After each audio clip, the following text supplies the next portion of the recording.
talk bad about me at some point or another will be the day that I will start to get concerned. That really Yes, did kind of sound like a because threat. no, no. So the thing of it is that's how people know that I like them is if I talk dookie about them or with them. If I'm Wow. completely ignoring you, that means that's not a good sign. Oh, okay. And I just got a warning from StreamYards. By the way, we are live, that my connection is unstable. Fuck's sakes.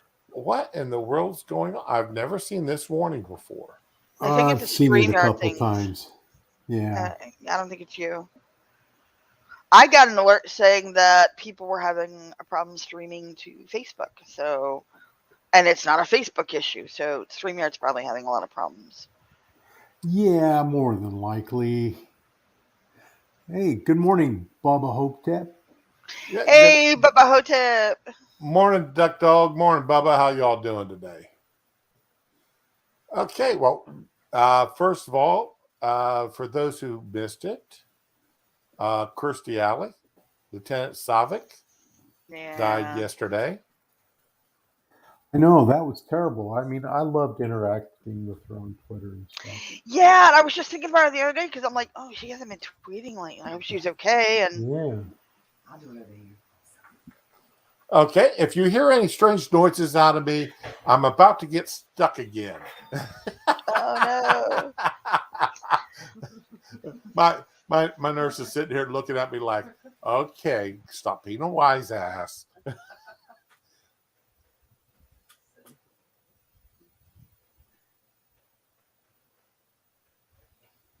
Well, yeah, Sean, these people, everybody ought to know by now that when I start the stream when I start the stream, and if I'm in the middle of a conversation, I'm in the middle of a conversation.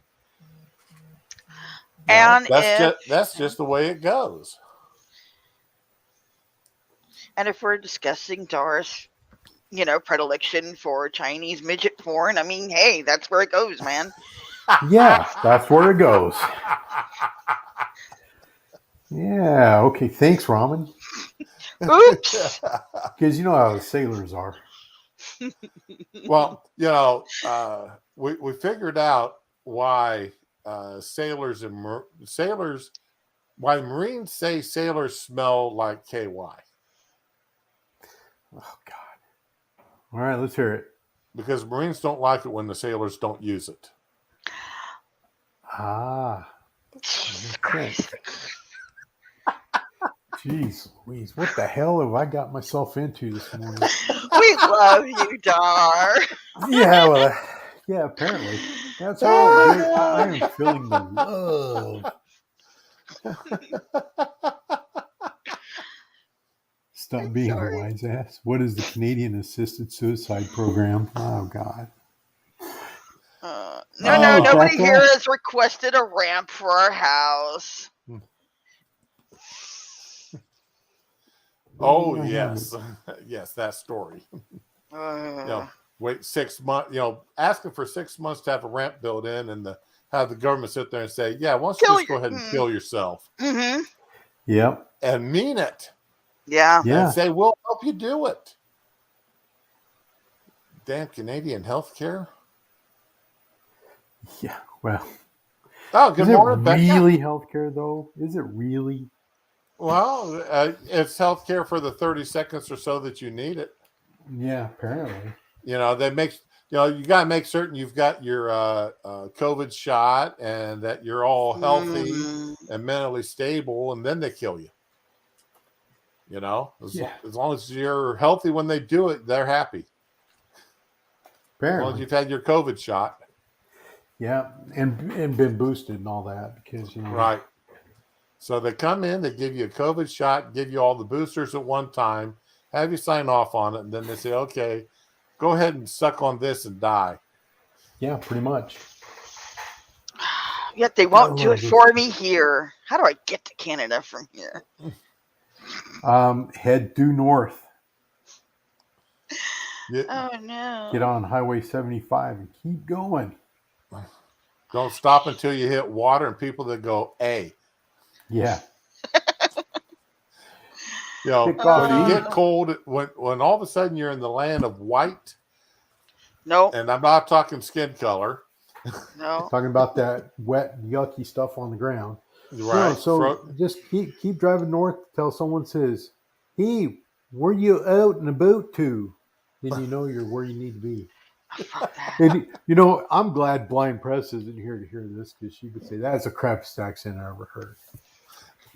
But that's all right. We're full of crappy accents here. Oh, please, I am the king of them. I'm so sorry you can't hear the other side of this conversation because you'd be sitting there laughing too hard to do what you're doing right now. You must be talking to your wife, huh? Okay. No, I'm talking to No. my nurse. He wasn't kidding when he said he had a nurse. nurse. Yeah, I've got a strange woman in my bed. Yeah. Oh my God. I'm telling Mrs. Shroom. Mrs. Shroom knows all about it. Mrs. She Shrew approves. set that up. Can't talk with your mouth full. No. Oh! I like Oh your my nurse. God, I'm dying. I'm dying. My nurse has got the sense of humor that she appreciates mine. Oh, you got to dig people like that. Yes. my You God. are getting all kinds of compliments. Well, good. That's They like you. 20 sticks later. I'm sure that's important to her. The fact that some randos out in somewhere in the universe like her. Oh, okay, so she's got a good sense of humor, like I said. All right. Sean. What? Canada, keep driving till you see snow Mexicans and run them over. I cannot agree or disagree with this statement. Yeah, I can either, I disavow. I don't. Plant. All right. Let's see. All right. So Move what do you that have over there done where it to you? belongs? All right. Yeah, he forgot to mute, so he's talking out loud to all of us. All right. Okay, we're good to go. All right. Let's go ahead and talk about Miss Carrie Lake and Miss Hobbs. Oh my. All right. Did y'all see my Twitter post from this morning? I think I did. I think I might have. retweeted it. Okay. This Matter of fact, comes I'm pretty from sure I Business and Politics, BPR.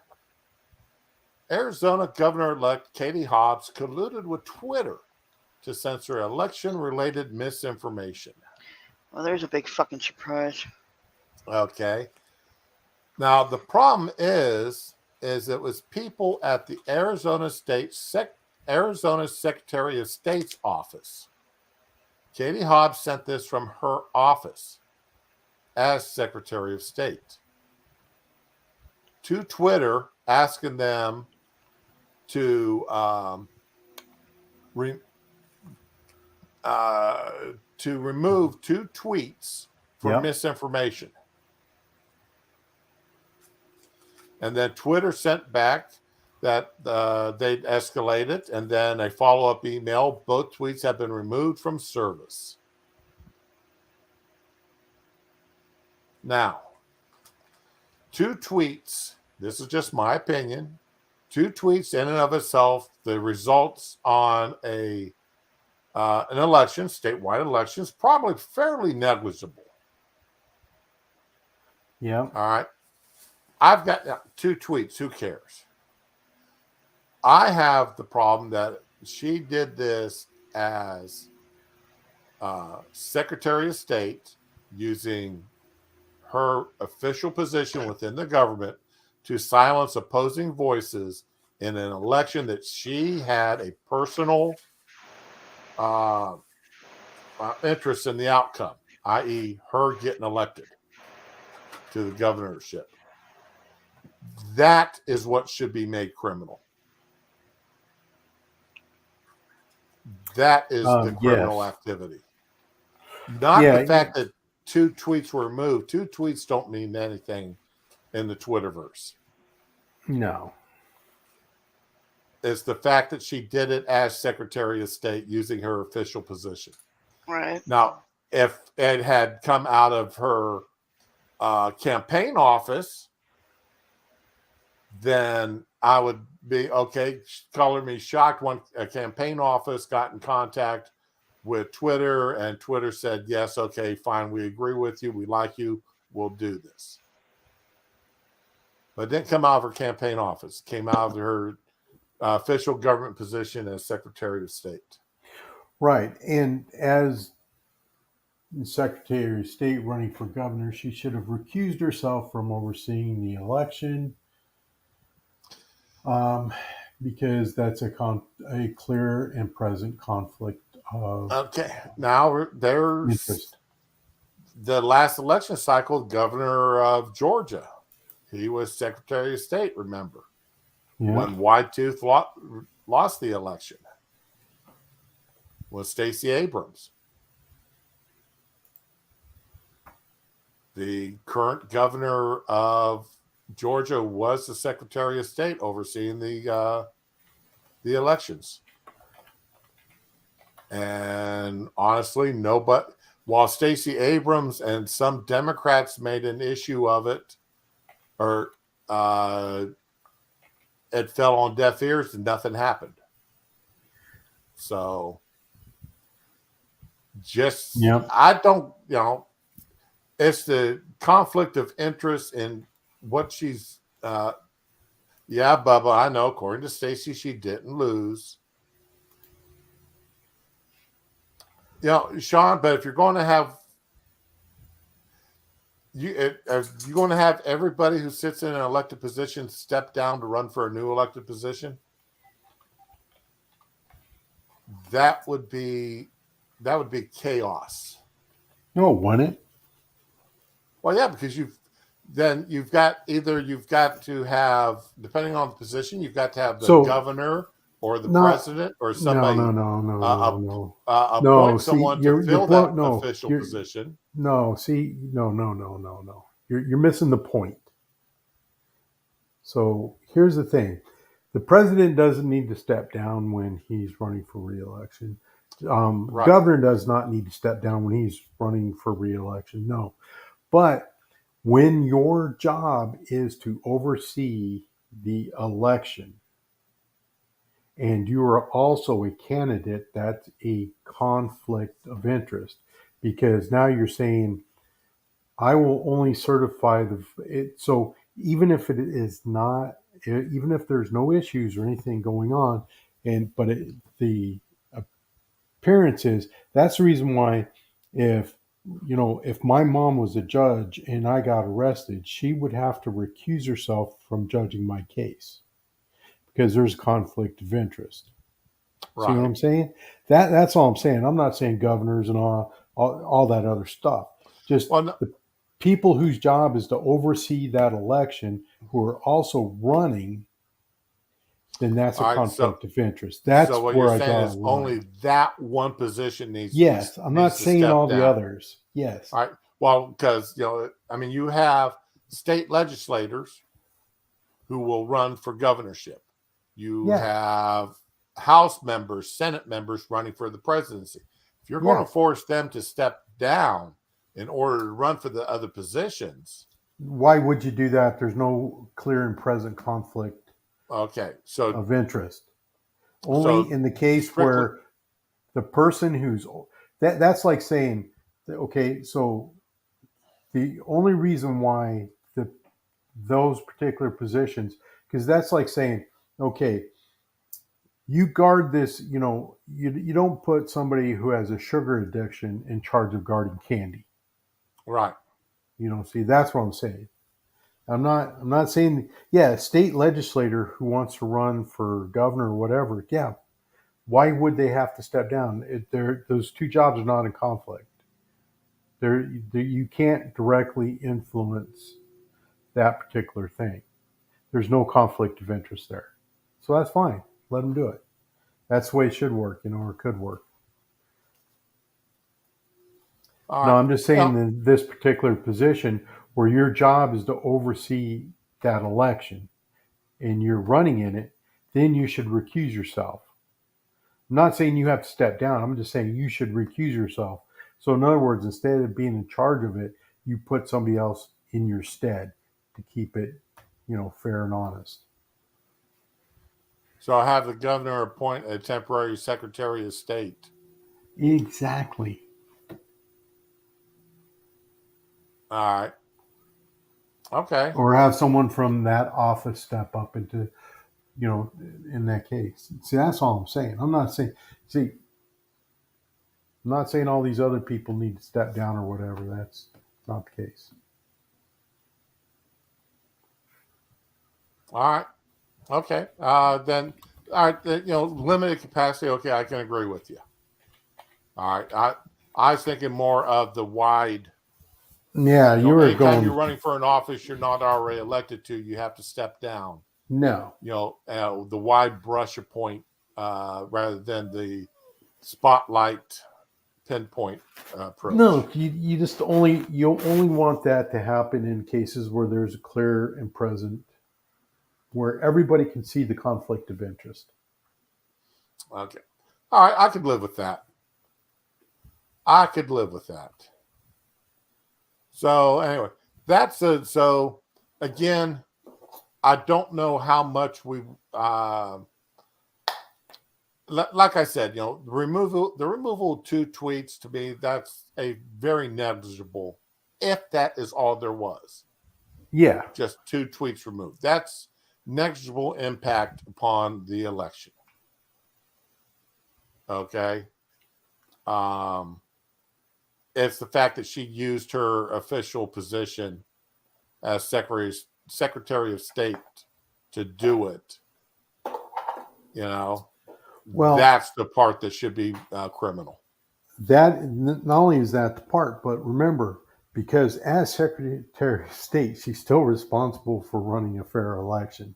So if she is asking for removal of the opposition's tweet, then it's criminal. Right.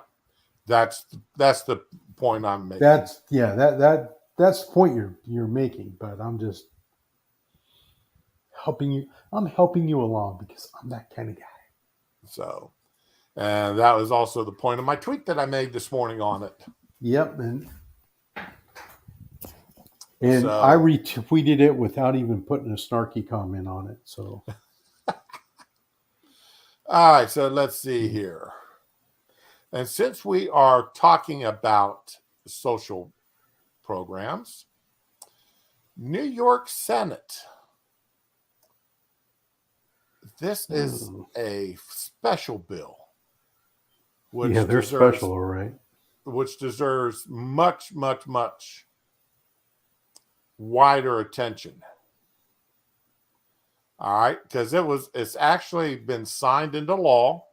It was supposed to take effect on December 1st. All right, and there is a current. It's being the current injunction against it, and basically saying it's unconstitutional. The bill itself, let's see, is that going through there? Yeah. Requires social media networks to provide and maintain mechanisms for reporting hateful conduct on their platform. All right, and it's a fairly short bill. Let me see if I can embiggen this so everybody can read it. All right, here's their definition of hateful conduct. Hateful conduct means the use of a social media network to vilify, humiliate, or incite violence against a group or class of persons based on the basis of race, color, religion, ethnicity, national origin, disability, sex, sexual orientation, gender identity, or gender expression. This is such bullshit. All right. So sounds basically, like it. All right. Now, tell me something here. just with the conversations we've had so far this morning. I'm sorry. I'll be shut up. All Yeah. right, I've humiliated or attempt to humiliate.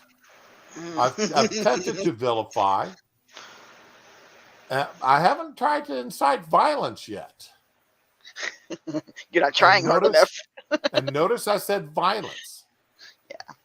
Against quite a few people on their bases of different things here. But a word can hurt as much as a fist. Yes. And Words are violence. as Sheila Jackson Lee so infamously said just the other day, it is now a proven fact that words are violence. Jesus Christ. I can't do this. All right. A social media network that conducts business in this state shall provide and maintain a clear and easily accessible mechanism for individual users to report incidents of hateful conduct, such as the mechanism shall be clearly accessible to users on such network and easily accessed from both social media networks application and website, and shall allow the social media network to provide a direct response to any individual reporting hateful conduct, informing them on how the matter is being handled. Wow. The only way they can ever fucking enforce this is to keep it like local internet providers from allowing these fucking sites. Yeah. You know what? I don't know what we know who they're targeting. We know. Yeah. We know exactly. But how is a government based in New York going to enforce laws against a company in another state? Twitter is not in New York. Aren't the servers and everything in Texas? Or am I wrong? No California, idea. Texas, other places. Yeah, well, they have more than one servers. Yeah, no, this is a bullshit. It's just for show. There's nothing they can do with this. Yeah, that would be almost impossible to enforce. But I could see it now that what would end up happening is the only way they could really block it is block it in New York State, because, if somebody from Kansas said something hateful, then, how are they going to? Then well, they can no China longer manages do business. it. Yeah, exactly. China doesn't allow Google. Well, they don't allow Google. They don't allow Skype or Discord or anything really, except their own WeChat. Right. So the only way, if this bill were to actually become an enforceable law, I could see every social media company out there banning all IPs within the state of New York. Mm-hmm. Yeah, I could too. That would be actually up to AT&T and Comcast and all the internet providers. So, well, you can block it. No, you could also block it at the app level and that sort of thing too. Okay. See, I don't know anything about this stuff, so. And that's exactly what would happen. This here is such a violation of people's First Amendment. Mm-hmm. Yeah, it's fascist. And just the idea, when the Supreme Court has a 9-0 ruling that there is no such thing as hate speech, how in the world does a state think, a governor think, a state legislature think that they can get away with calling something hate speech when the Supreme Court's already said there's no such thing? Oh, it's not hate speech, it's hateful conduct. You see, that's the phrase they're using there. Like, we're all stupid and don't know what they mean. Right. And to vilify or humiliate. Now, I can accept incite violence. Inciting violence is illegal. Yeah. All right. I can see that as well. Okay. Could you imagine the number of, I don't know how many people follow Aunt Karen over on TikTok? No. But I don't she do is the TikTok. most racist black person you ever want to see. She hates white people with the purple passion.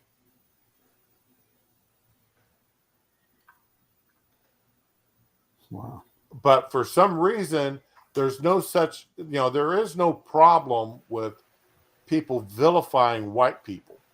Right, because you can't be All right. racist against white Or people. vilifying men. Oh God, here we go. Well, that's because men suck. We all know that. Well, That's what the movies teach. No. only gay men. Well, I guess they could. Yeah. It took me a minute to catch up. Yeah. Well, I didn't mean suck in that way there, Shroom. Let's I know how you Air Force guys are, if you're like blowing Wow! showers and stuff, but let's calm that down a little bit. Shots fired. Oh, that was violence. And he did attempt to humiliate me. Oh my God. Oh God. Kick him. No, he's barely here. Don't. You've done that. Never mind. I was gonna unload a little bit, but I will refrain. I will be nice. Phrasing. Phraseology. Oh my God. Okay, I'm looking at chat now. Bubba, you're right. New York is the inverse of Hong Kong. Yes. You are absolutely right.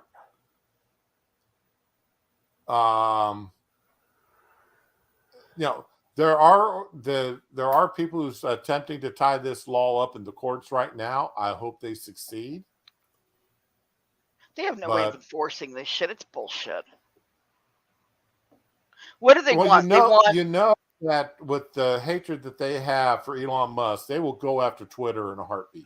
What I'm wondering, they're already going after it. Well, no, I'm saying using the New York would use the New York Attorney General would and go why after. Do you think? Yeah, why do you think they're passing the bill? Right. So. Okay, maybe their goal isn't to stop Twitter. Maybe it's just to have and try to force these social platforms to track the IP and find the user, and then you've got the police, at their door, beating in their door. See, Roman, you hit that nail on the head. It's not to get rid of Twitter. They like Twitter. They like all these social media. They want it back under their control is what they want. They don't like it that it's not under their control right now. And not for the first time. I'm glad I'm in Florida. Yeah. Sorry about that. I didn't mean to step on you. Oh, that's... Stomp away. Euthanize 18 clodhoppers you wear. Mm-hmm. Yeah. It's fucking awful. 30 years ago, I was so proud to say I lived in New York. It was like a badge of pride, You survived trying to pass gang fights on your way to work, and it was like literally a fucking jungle. Welcome to the jungle. That was like our state theme, and now I'm like, well, I used to be from New York, but I've been living in Florida for years. I don't even, you know what, when people, so living in Florida, I've only been here a couple years now, right? Mm-hmm. And people go, so where are you from? And, and all that. And I'm like, dude, I'm a Floridian now. Mm-hmm. Yeah, plain and simple. I'm a Floridian.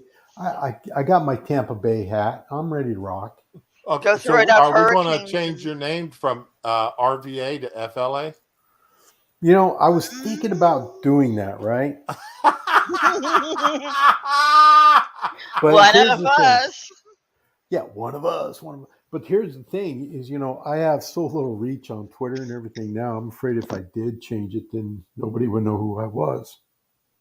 Got somebody new in here this morning, the Trafficking African.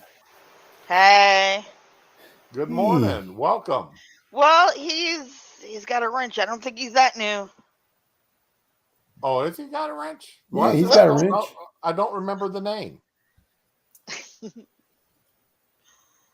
I don't have it open in YouTube. He could be somebody else. That's changed his name. Yeti. Yeah.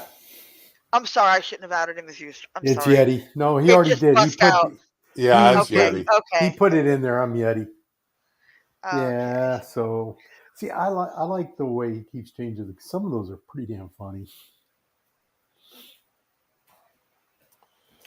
I kind of get the sense of humor. And since we're talking about items going up to the courts now, Oh no. oh yeah, how about the Lori Smith case? She, a Christian website developer who's being sued, or who was sued by a gay couple because she refused to develop a website, design a website for them for their wedding. Oh my And god. she said that they could choose any of her pre-made websites, website designs, and make whatever changes they wanted to it, but she was not going to design a website specifically for them. Much again like the infamous wedding cake Yeah. This or is the such a pizza bullshit or the thing. pizza party. So, I do didn't hear you about the guys pizza party. remember? I mean, I'm going to assume that you guys remember those signs that, you know, where they said we refuse the, we can refuse the right to service anybody. Right. Right. So, since when?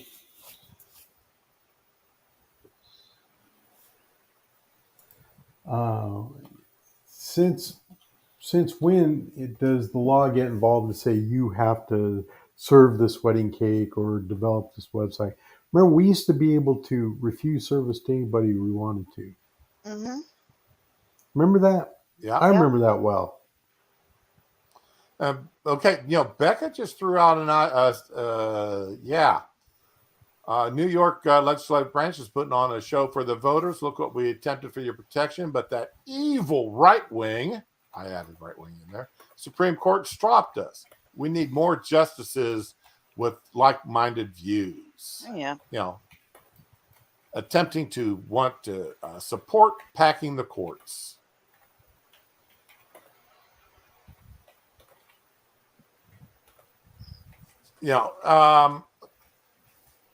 Bubba, there's a lot of things about being at will state. There are some things I don't like. Yes, there are some things that are bad about it. There are some, it's not perfect living in an at will state. However, I do love the fact I have the right whether or not to join the union. Yes. Well, okay. And So, I mean, like I said before, I've been under unions. I've had to pay up to a third of my paycheck to unions. So it's not that great living in having to be a member of a union. It really isn't. I'm sorry, Dara, I sort of stepped on you. no, you're fine. You're fine. Keep going. Keep going. No, that's it. What you got? Well, my only comment was going to be is there is no perfect system, right? You can't come up with a system that's going to please everybody. But I would rather have the freedom to choose, Mm-hmm. and then because, yeah, you're right. When you live in a state where everything's union shop and you have to join a union to do a specific job or whatever, uh, I'm here to tell you that is not fun. Not fun at all. Could you imagine if somebody walked, if this, let's just flip this lawsuit about. Somebody had walked into this gay couple's business and wanted them to produce something that quoted texts, that the gay couple found absolutely hateful, something that they could not, and demanded that They make it. Yeah. that they produce this product. There would be no question about anti-gay biblical verses, quotations, this kind of stuff. Something that was absolutely antithetical to what the gays believed Mm-hmm. as two gay men or two gay women. Would the courts step in and require them to do that? Of course not. Yeah, could you imagine going into a gay business and saying, I would like to have a biblical cake made, with the scriptures and all that on it? Yeah, I can imagine that no court in land would be jumping all over you to force them to do it. Right. Or not just biblical verses, but quotations from the Quran, quotations from different famous people throughout. I mean, how about quoting Obama, Yeah. speaking out against gay marriage? Yeah, Obama did it. So did Joe Biden. So put that on a cake, or put that on your website.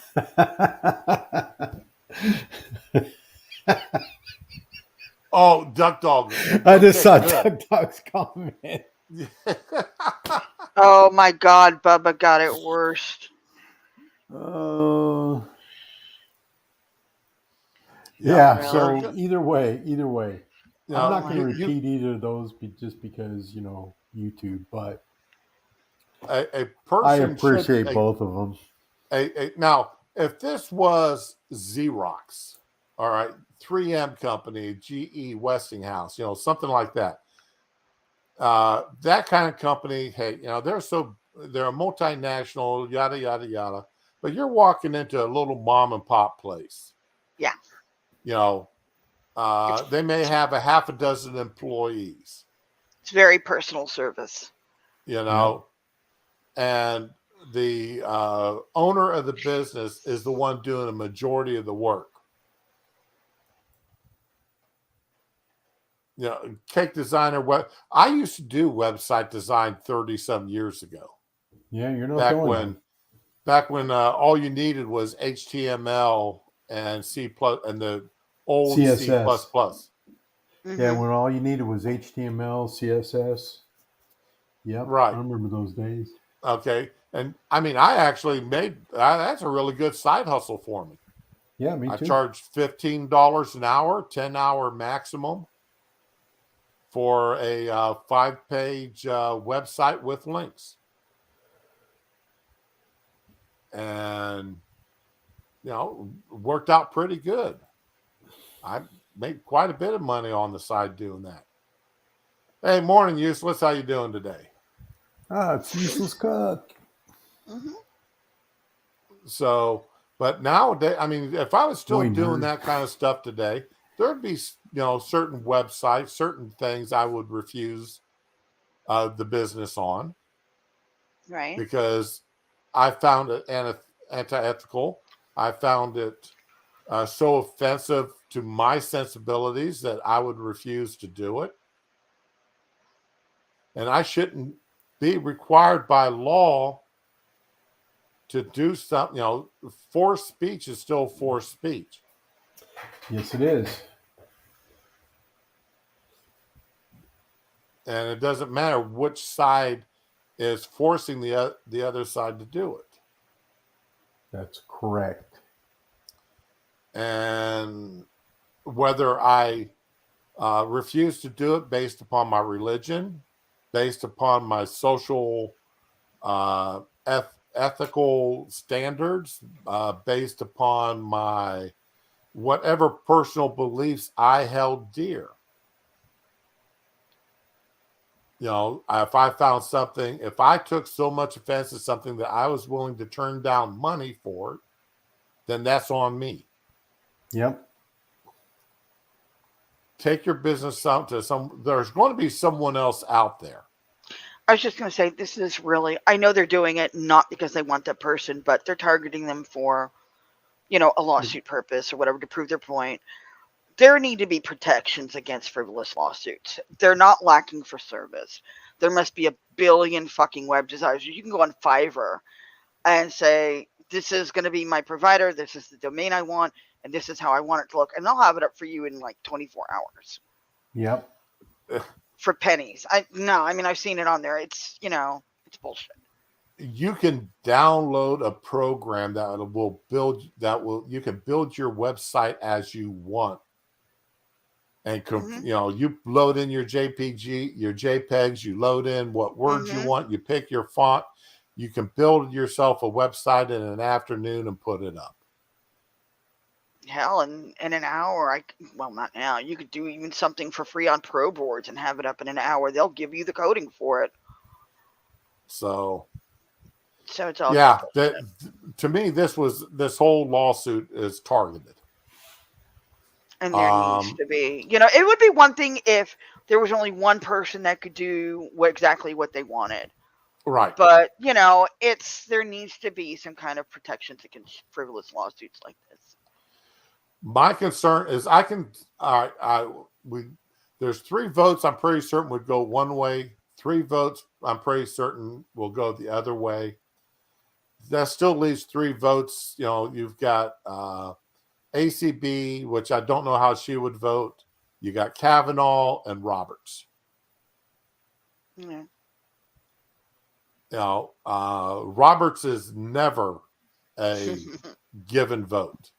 Right. Amy Coney Barrett, she has made some votes that has surprised me, as has Kavanaugh.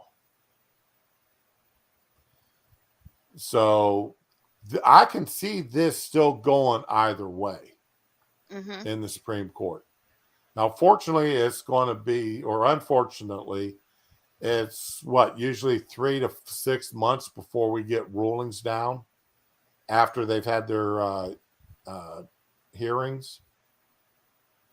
And I was in the process. It was 2.5 hours of hearings. I was in the process of listening to them and trying to mark out certain questions, which I'm still going to do.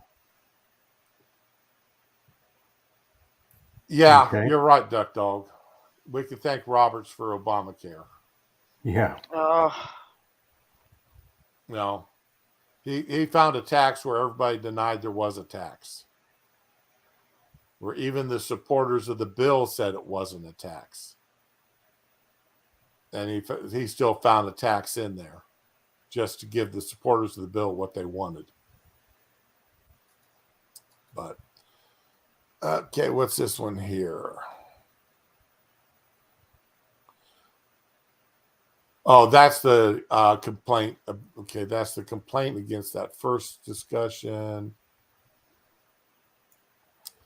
All right, and since we were talking about Ms. Let's see here if I can open this up and find it. Why did I have this open? There was a story about Alita.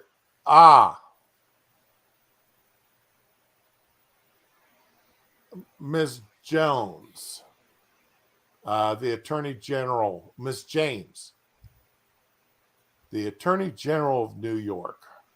Oh, no. Yeah. New York is really getting to be much about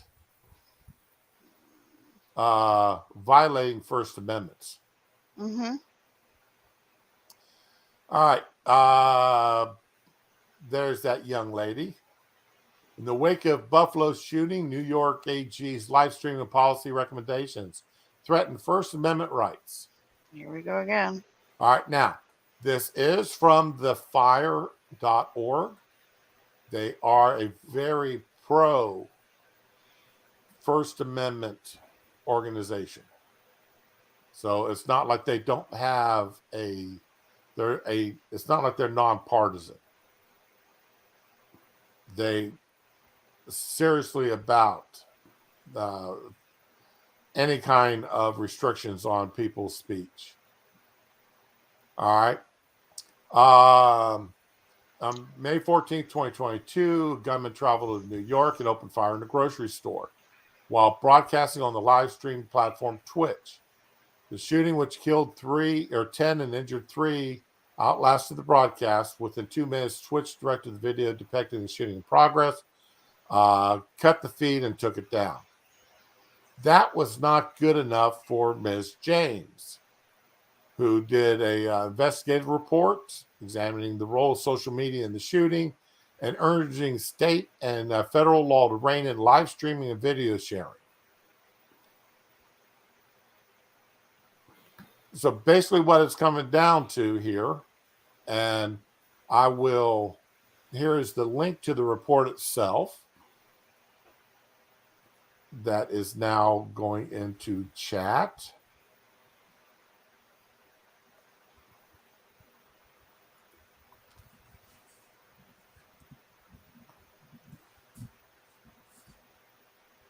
There we go.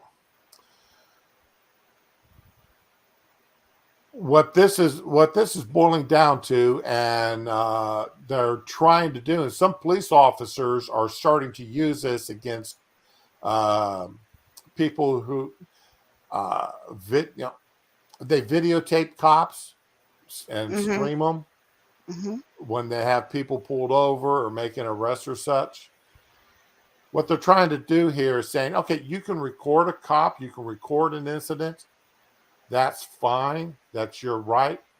You do not have the right to live stream any of it and make that live streaming any event the state decides should not be live streamed a criminal activity in and of itself. Criminalizing the creation of videos or images by a homicide or others acting in concert, imposing civil penalties on individuals who distribute or transmit such content on platforms who fail to take reasonable steps. Again, Twitter and YouTube and Facebook, Gab, any of these social media sites, they do not have the personnel to sit there and watch every video that's being live streamed and watch it for content to ensure that it doesn't violate these laws. You know, that would end live streaming in this country. Yes, it would. I agree with that first point, though. I mean, What's that? if criminalizing the creation of videos by the person committing it or by others acting in concert with a killer. I mean, if the Zodiac killer, existed in these times, he'd probably. So, all right, if you've got the person who's killing someone, yeah, trying to stream it. They're already breaking laws. Right. So what you're saying here is let's add more laws. Add more charges. Be charged with. Yes. All right. So just more charges that will be brought then dropped as part of a plea bargaining process. I'm Yeah, okay see, with that, no, actually. no, I'm not. No, well, that's you. I'm okay with it. That's pretty much the only one, though. I mean, we already have broadcast delays. They're not big delays. They're like 15 seconds, but we do have some. But then still, how is the Twitch, YouTube, any social media site supposed to monitor this every live stream going on to ensure they're not violating this law? Yeah, I don't believe in holding the platform responsible. Not for a live stream. I mean, they're even talking about here reforming 230, Section 230, remove the platform's immunity from liability for user-generated content if they fail to take these reasonable steps. And remember, when we're talking about the left here, what's reasonable gun control? Right. All right? Shooting all your bullets in a 3-inch grouping is reasonable gun control. When the left starts talking about wanting reasonable steps, that scares the hell out of me. Anytime a leftist uses the word reasonable. Actually, point 2 is actually pretty decent because we already have. Now, Elon has said he's taking steps to correct it, but for years we've had problems with people putting CP on Twitter and Twitter refusing, even when the victim is still underage, appealing to Twitter to take it down. They have flat out said it isn't criminal content and refuse to take it down. So I really believe point 2 actually might, it might be valid. Okay. Define reasonable steps to include restriction on live streaming, including broadcast delays and limiting algorithmic promotion for live stream users who are unverified, have few followers, or fail to meet other trust factors. Gee whiz, that stops me from streaming. That stops all of us pretty much in here and in the chat. That would stop Monkey from streaming. Yeah. That would stop Scribe. That would stop everybody we know. Yeah. Everybody in our little niche And of everybody we know YouTube that knows. and Yeah. Rumble from Yeah. streaming. Yeah. There's already freaking, what do you call it? The broadcast. So I don't know what more they want. This is ridiculous. You're exactly right, Duck Dog. You're exactly right. You know, if somebody's already committing a murder, they don't care what other laws they're breaking.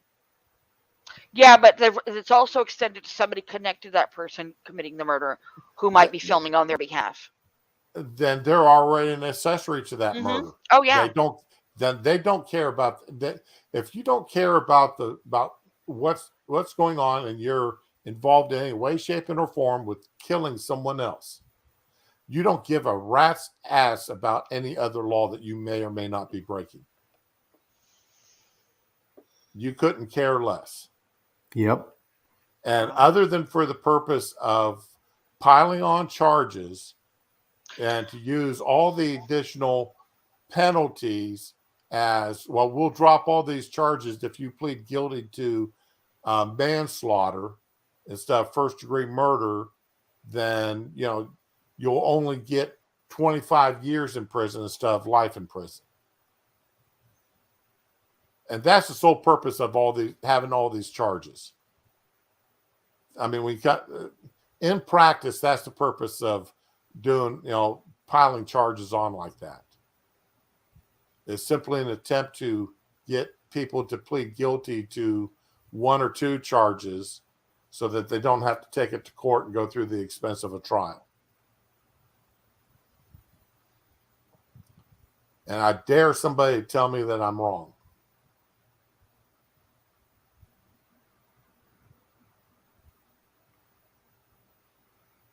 Okay, nobody's either. Well, you didn't say double dog dare. Okay, I triple dog dare.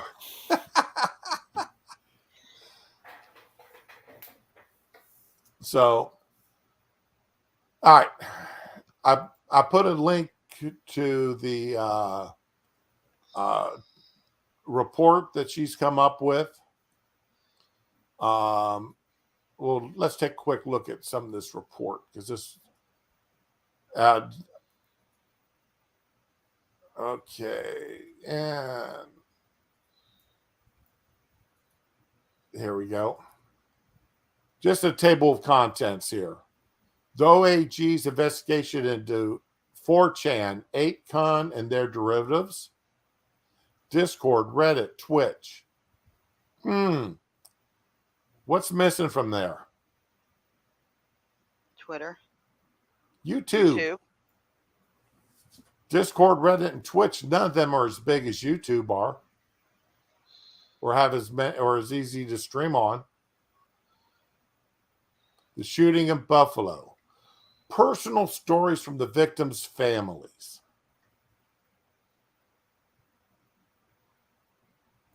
And of course, the white genocide, the Great Replacement, the Christchurch shooter. You had to go out of country for this one.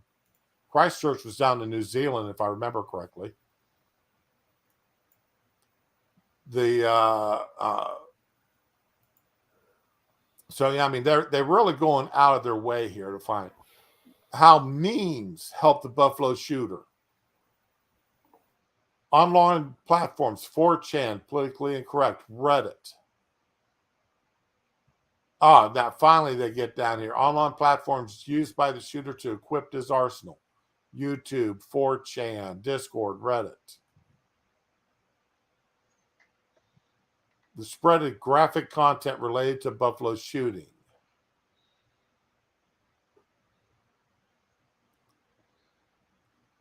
So, yeah, there's, again, am I happy that anybody got murdered like this? Buffalo shooting? Hell no. Nobody in their right mind supports that. But that does not, in my opinion, give the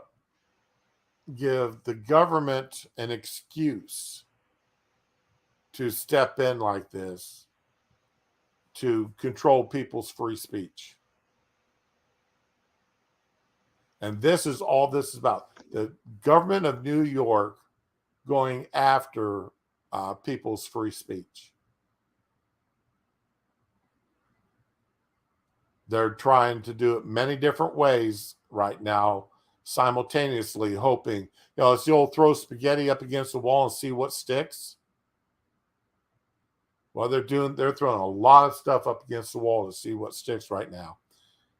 And we've got to keep an eye on it.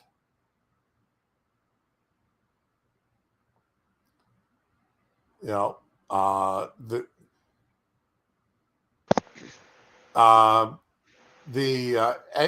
ACLU, I don't have a whole lot of love for the ACLU anymore, but even the ACLU president, Anthony Romero, had said, this was back 20-some years ago, pursuing security at the expense of freedom is a dangerous and self-defeating proposition for democracy. Mhm.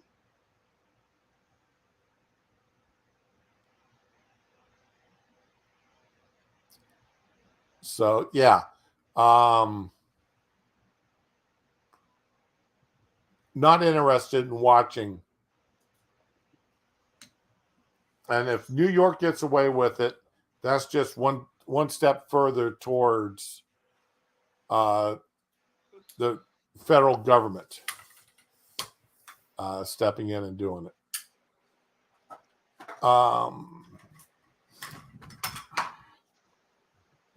Okay,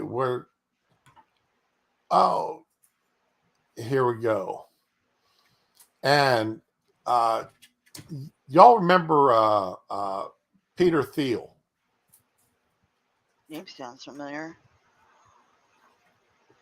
He was the left-winger who sort of red-pilled himself into free speech advocacy. Okay. I believe he's out of California. And we all know who I hope I'm pronouncing it right, the Volk Conspiracy website. VOLOKH.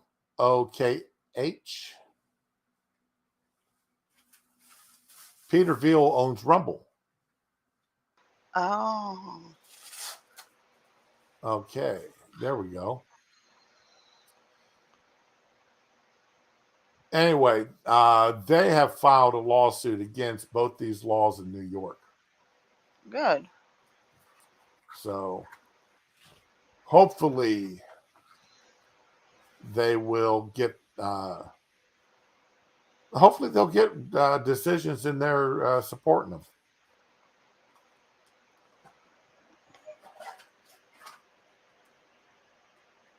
What did I have? Here we go.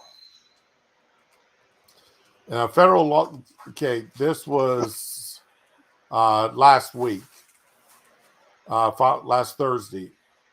No, it had to be the Thursday before, because last Thursday was Thanksgiving. No, last Thursday was not Thanksgiving. That was 2 weeks ago.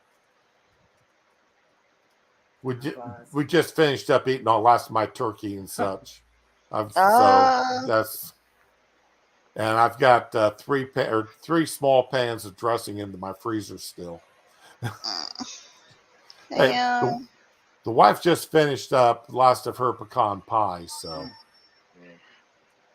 129.89. All right, blood pressure 129/89. That's pretty good for a fat old boy. We didn't take my blood pressure when we started today, did we? No, that wasn't a good time out there. No, we weren't. We were more concerned about even getting this stupid thing started. Let's go. 129.89. Yep. Yeah.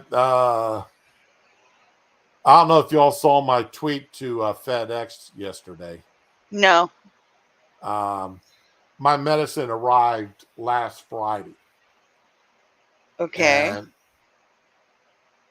it spent the weekend locked up in a locker at the local FedEx office. rather than deliver my $20,000 worth of medicine, which the box is clearly marked urgent delivery required, medical supplies rush, and that it's packed in an ice chest, they let it set in a storage building for the weekend. Oh no. And we were really concerned that the ice packs, just regular blue ice, kept my medicine cool enough that they could, that it didn't get ruined. So I sent a nasty little tweet out to FedEx about it. Oh, shit. Because their local office refuses to allow people to come up to make pickups of these kind of items on the weekend because the managers with the keys are off work and they don't disturb them for other than the gravest of emergencies. That's an emergency. FedEx do better. $20,000 worth of medicine. Yeah. Now, I have not even heard anybody talk about PewDiePie in, God, it's been at least 2 years. Is he even still streaming? I don't know.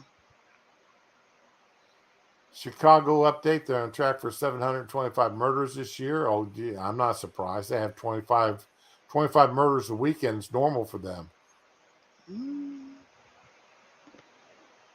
So, yeah, hopefully the conversations I had with FedEx's corporate offices yesterday will trickle down to this local office. Because you can't even talk to the local offices. No.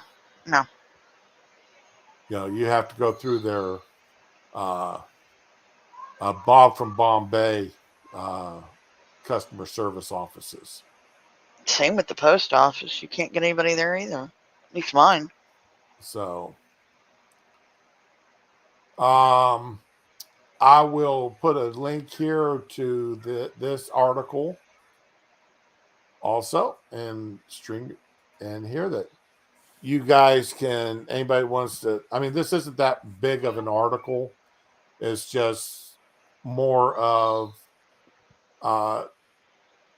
the new law hangs like a sword of Damocles over a broad swath of online services.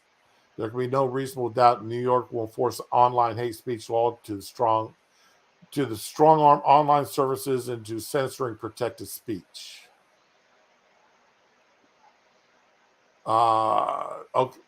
They said This Week Tonight host John Oliver doing a segment mocking the British monarchy could be construed as humiliating English people based upon their national origin. Might also prohibit a video discussing white guilt because it could be viewed as vilifying and humiliating white people based on their race. Oh, they'll never deal with that. That last one would never. Nah, never happen. No. Would not happen. So they don't care what, white people are the only people that can be racist. White people can't be the subject of racism. Yep. We can only be the subject of bigotry, and bigotry is not illegal.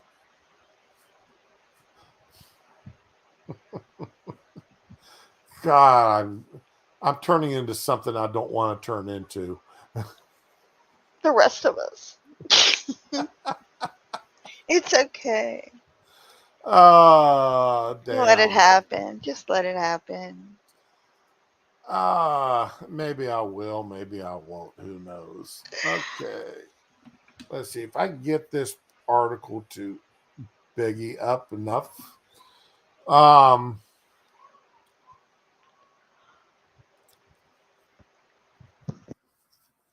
I've never made it a secret, and I probably ought to hold this article for I'll tell you, Bubba. I've got an article here. You and I need to sit down and discuss one day. Have you Ooh. on to talk about because and just show you what it's about here as a little teaser mode, I guess. The American Hotel Industry Initiative calls for immigration support. American Hotel and Lodging Association. Oh my God. All right. And the reason why, and I mean, There you go. I can vouch for this, but so can damn near every other business in the country right now. Trying to get people to come to work. Staffing shortages.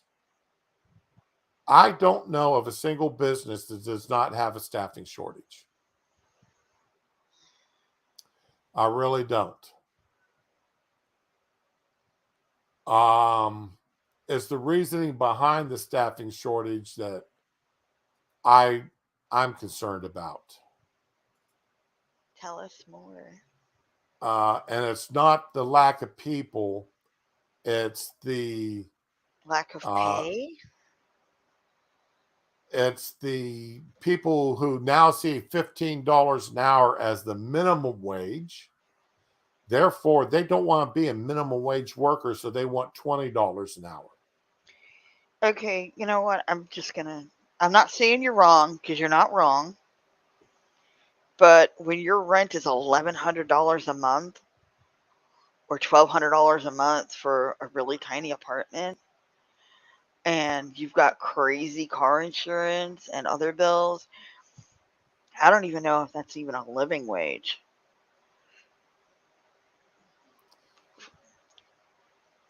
I mean, it used to be working at a grocery store at below minimum wage under the table. You could support your family on that. See, It's part of the problem though is every time you raise the minimum wage, uh as huh. a natural result of raising minimum wage, the price for everything goes up Yeah, because businesses are not going to lose money simply because they're paying more money to their employees. I think the biggest issue isn't even the wage; it's the housing issue. But that dog, if the inflation is a result of the states of the left pushing the $15 an hour minimum wage. It's a vicious circle. It is. It is a vicious circle. The more a business has to pay their employees, the more they have to charge for their product. Mhm. End of conversation. Mhm. And if you pay, so you're still not ever going to get around that basic law. That's as much of an immutable law as the fact that you need oxygen to breathe.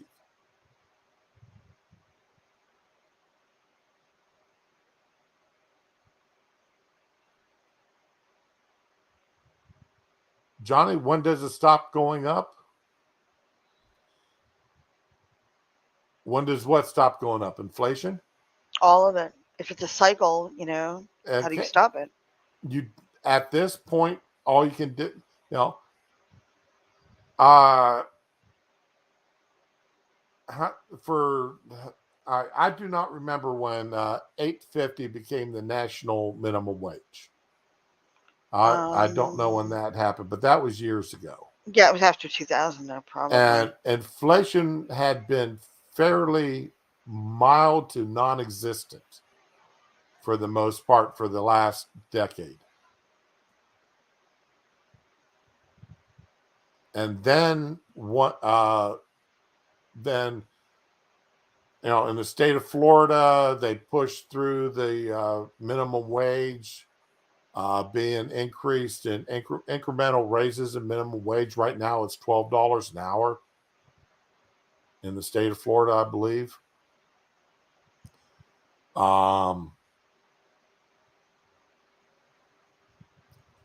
Remember, that is the minimum wage.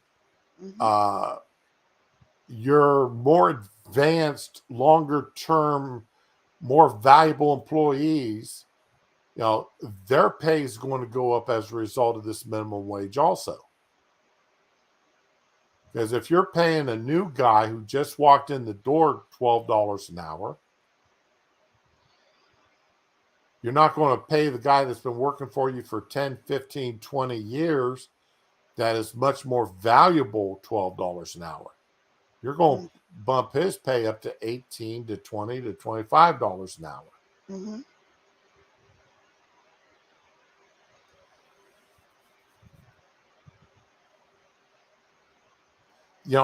You're not wrong about that either. Duck Dog, the printing the money machines going to throw money at Ukraine and everything else. Money we can't afford.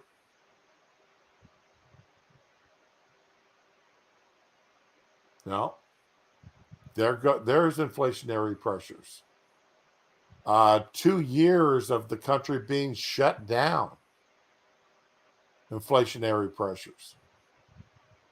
And that didn't do the workforce any good when people decided. I mean, look at the number of companies now who are, having the pushback because they're saying, hey, we need you people to start coming back to the office and working in the office. And the guy's saying, hell no, I've been the past 2 years, 3 years, I've been working in my underwear from home and enjoying it. And not having to pay for gas or an office lunch or any of the other expenses. Right. But then complaining when those same employers are saying, okay, fine, we're going to put this mandatory software on that computer, and it's going to take a picture every 3 minutes to ensure that you're sitting there in front of your computer doing your job. Okay, but Shroom, when you're hired to work from home, that's actually been a requirement for a lot of companies for years. Every place I've applied, they've said that's a requirement. I'm like, okay, let's do this. Yeah, well, there's been a lot of pushback on it now. Well, I've been reading where people are refusing to put the software on it. They're disabling, and then when they get fired or anything else, they file wrongful termination lawsuits against the company for doing it. If you agree to, I mean, if you're there to work, right? Oh, good morning, Sora. She's right there too. You're absolutely right. Mm-hmm. So,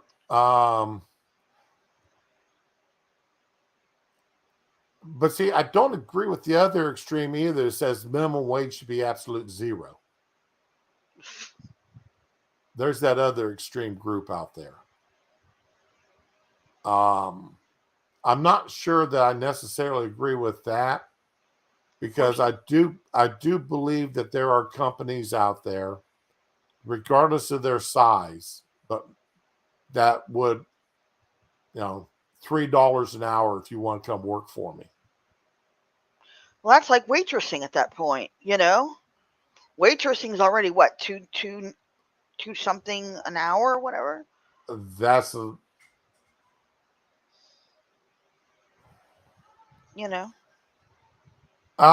Duck Dog.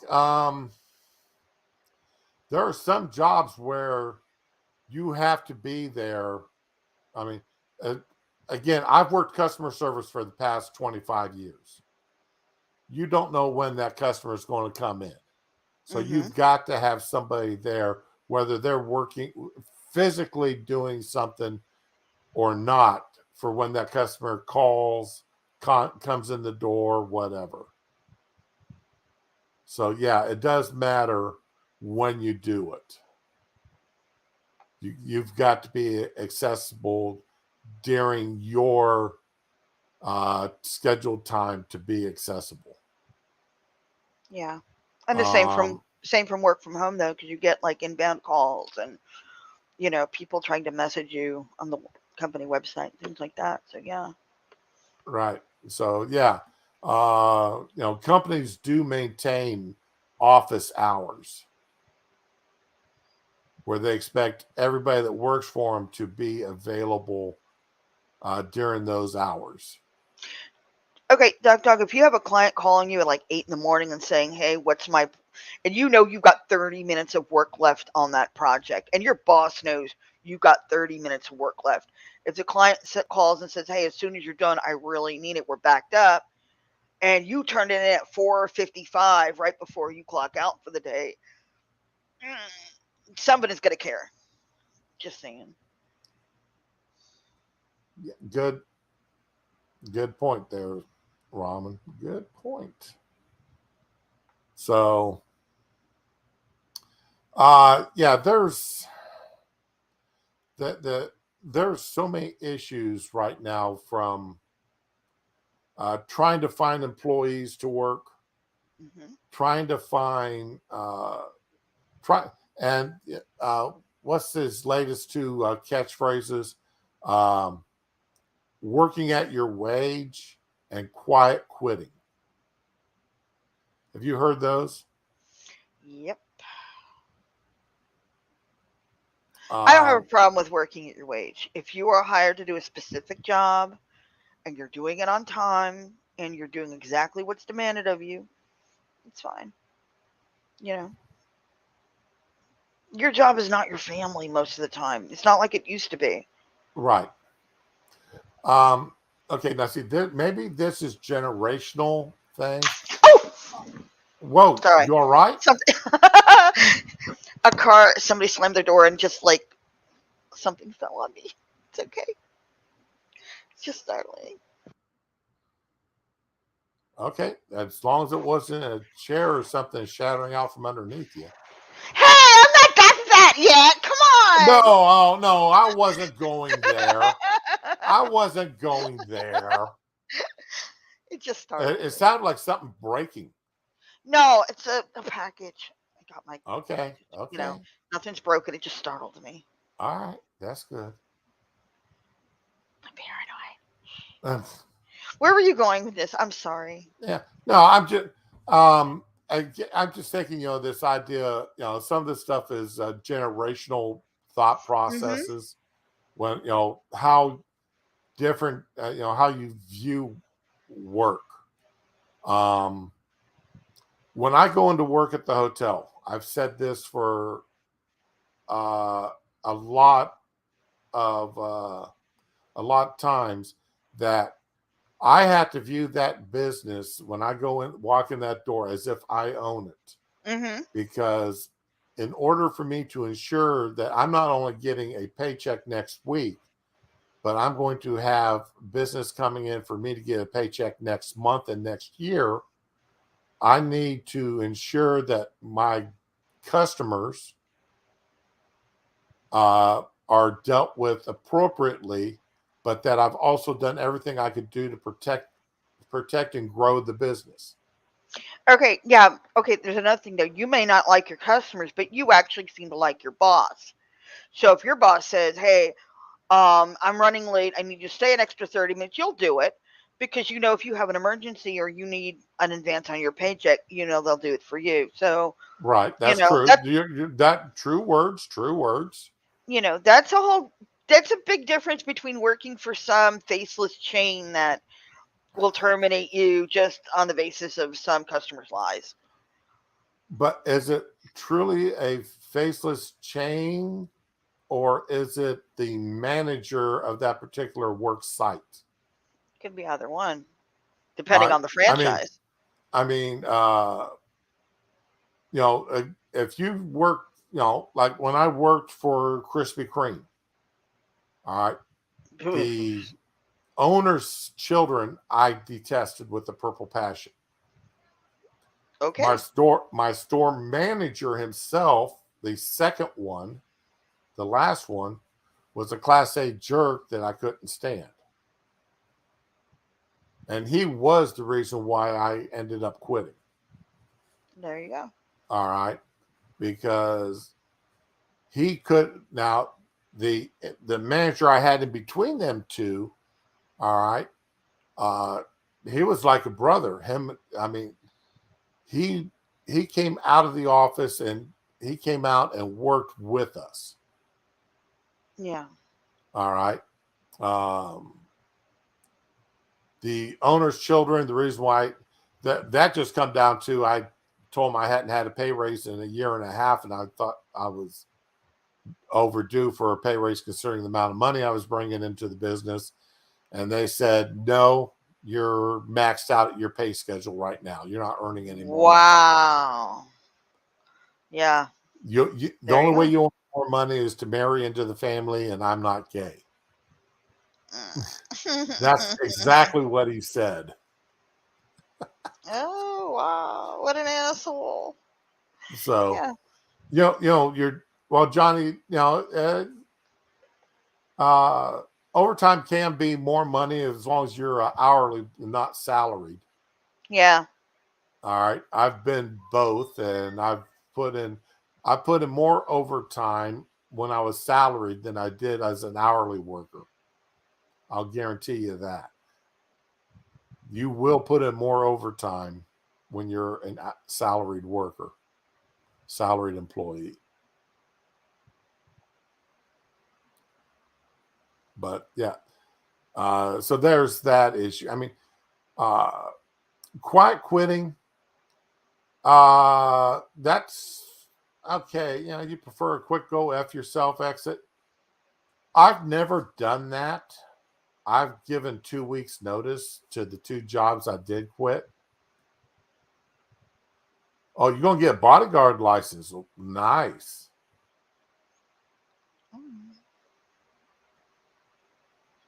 All right, Johnny, you plan on working for yourself, or are you going to work for a company as a bodyguard? I'll be right back. All right. Now, see, I've done security, and I basically, the reason why I got out of security is I couldn't physically do the job anymore. I had too many restrictions, health, physical restrictions, that I couldn't do the full gamut.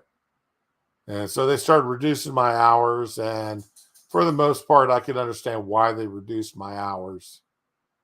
I just didn't like it, so I quit.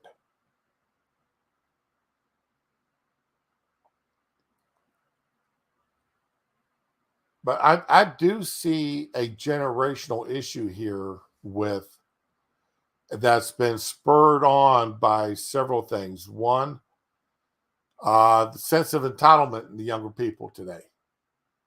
You owe me a living. I deserve to be making X number of dollars when just walking in the door. I deserve to be making $100, having a 6-figure income coming in out of high school, coming in out of college.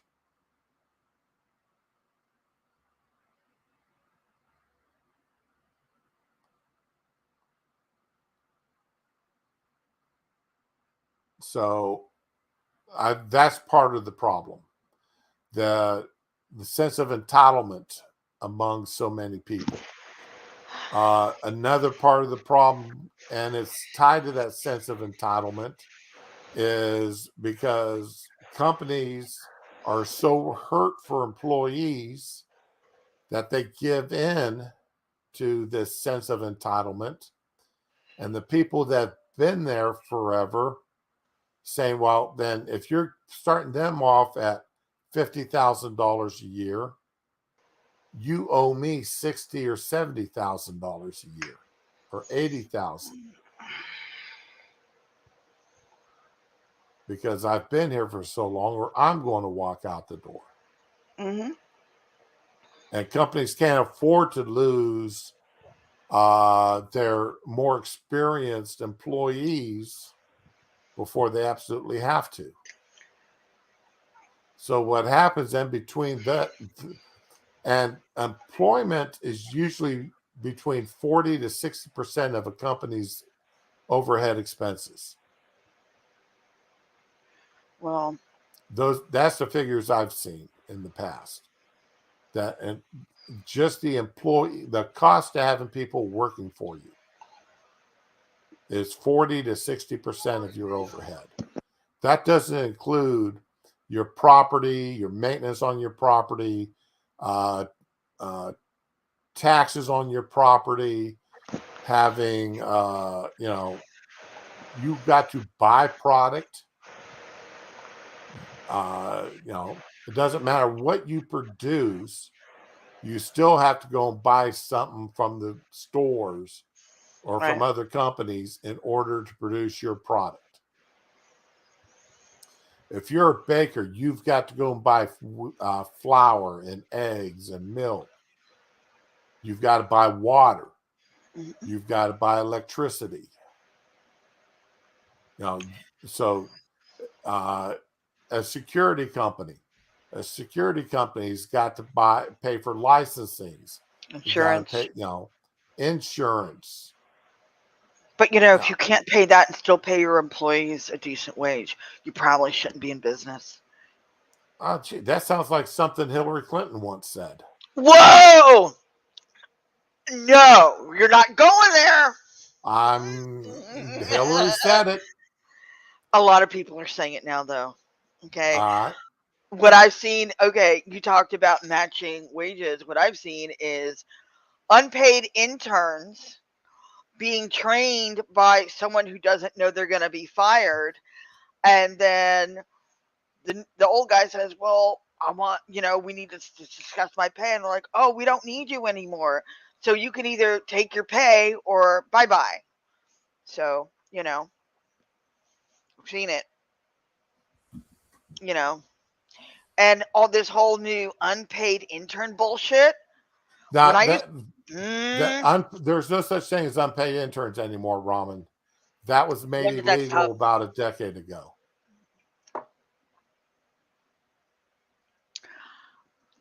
I don't know, man. There's no such thing as unpaid internships. That was made illegal. My friend, her teenage son had one a few years ago, so I think maybe she needs to start making some calls. So He was in high school and did an unpaid internship. now, was that in conjunction with the school for part of No, his grading? no. Because there's a lot of schools that, especially if they're doing vocational training, Hmm. will match people up into local businesses for them to get Yeah, real world training in addition to their classroom training. this was outside of the school, so I think she probably needs to start making some phone calls. So, But the school did that with my son too. He went into a program like that. It didn't really work out though. because my son did the same thing. Hmm. I did the year and a half of unpaid internship when I was in high school. It was not while it was in I was taking radio and television broadcasting to school, and I was working in a TV station for a year and a half for free. The two were not interrelated. A family friend got me the job at the TV station because he knew the general manager, yada, yada, who type thing. And after 18 months, then they brought me on full time. Well, part time because I was still in high school, but $7 an hour in 1978 was a hell of money. I'm looking at something here. It says it's still legal, dependent on certain conditions. Okay, so very restricted then. Yeah. See, I knew I Okay. wasn't crazy. Okay. But yeah, that shit needs to be eliminated. Because I got paid training when I was working. I never heard of this shit till a few years ago. Now, internships been around. A guy they used to call them. That's where your apprenticeships came in. Back in forever. You wanted to learn a trade, you went out and, hey, I'll work for you for free if you teach me how to do this trade. Mm-hmm. But You know, when you're coming out with just like an office job or a sales job, whatever, and there's new technology, they won't expect too much out of you that first week or two. They'll get you trained up and they'll pay you, and you know. So, well, and internships, when you again, maybe it's a generational thing, but when I think of an internship, I'm thinking something that lasts at least a year. Right. Okay, I'm not talking about you're going in getting hired and you're going to be working with new software or new procedures, and you're an employee of the business. Mm. Okay. So yeah, Duck Dog, we've all got Oh my god. stories. Oh my god. Yeah, we've all got stories on this kind of stuff. I was But working for an unpaid pizza franchise, and my first weekend, half the staff got fired because they were rude to each other and to me. I was I was like an assistant manager or a shift manager. My first week, they barely trained me, and then the manager says, "Okay, I'm going to the Neil Young concert this weekend. Don't call me," and make sure none of us could find his fucking phone number. He got his ass reamed by corporate because we had, okay, 2 people quit in addition to the firing, so we were understaffed. We had to spend 2 hours overtime cleaning because it was a 4th of July weekend.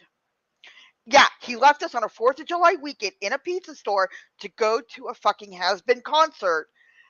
He came in all red-faced and shit. He was really super white, and he'd obviously been getting over a hangover. He's all sweaty and red-faced coming in, quietly angry and slamming things. And yeah, it was not a good look on him. And yeah, I didn't stay there very long. But we had like 80 something calls to corporate for complaints about performance from customers because we were just swamped. Beautiful. It was a beautiful weekend. yeah, some of the worst stories I've ever heard, okay, has been stories from fast food jobs. Oh, it's fucking horrible. You know, um, fast food restaurant stories, bar stories, and hotels. Yeah. Those So glad those always seem to be the stories that are the absolute worst. Uh, and I'm sure if I were to ask my wonderful nurse who's standing here smiling about stories, because she does in-home nursing. I make a bet she has 1,001 stories she could tell. I bet. About lousy customers and They ain't such. no lousy customers. They're all good. Oh, I'm live. I want to keep my job.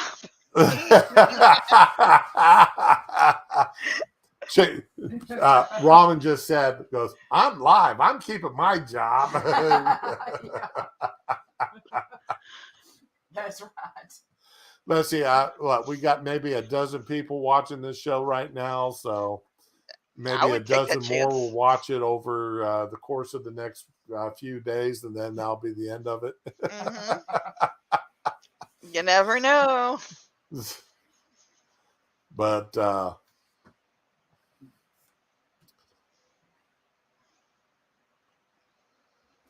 a psych tech. Oh yeah, CK. I'm sure. RN/psych tech. I'm sure you got stories. That's scary. My mom was a vampire for her last dozen or so years working in the hospital. And the stories she had, that she told us, just being, going around at night making the rounds, drawing blood. For some, I've never understood why they want to wake you up to draw blood in the middle of the night. I never did. Middle of the night. Taking the blood pressure in the middle of the night didn't bother me as much as, okay, we got to draw your blood now. What time is it? Oh, it's 3 a.m. 3 a.m. That I never understood either because I get so stressed when I get woken up abruptly. That can't be good for my blood pressure. It surely is running on in. Oh, yeah, CK. My nurse and I were discussing our senses of humor, dark humor this morning, because it got some of our jokes got pretty dark here today. Were we Say joking them up to though? yesterday. Let's just say that this month's infusion has not been one of the better months. Starting from having all the problems with even getting my medicine here. Yeah, to start with. In the past 2 days, I've been stuck at least a dozen times. Oh God. All right. Instead of the usual 2 times, 1 stick per day, I've been stuck at least a dozen times. Just could not get these stupid IVs to get started for some silly reason. Whatever it was, I don't know. Man. Neuropathy is a wonderful thing when you don't feel the pain. She done put me out the door, I know.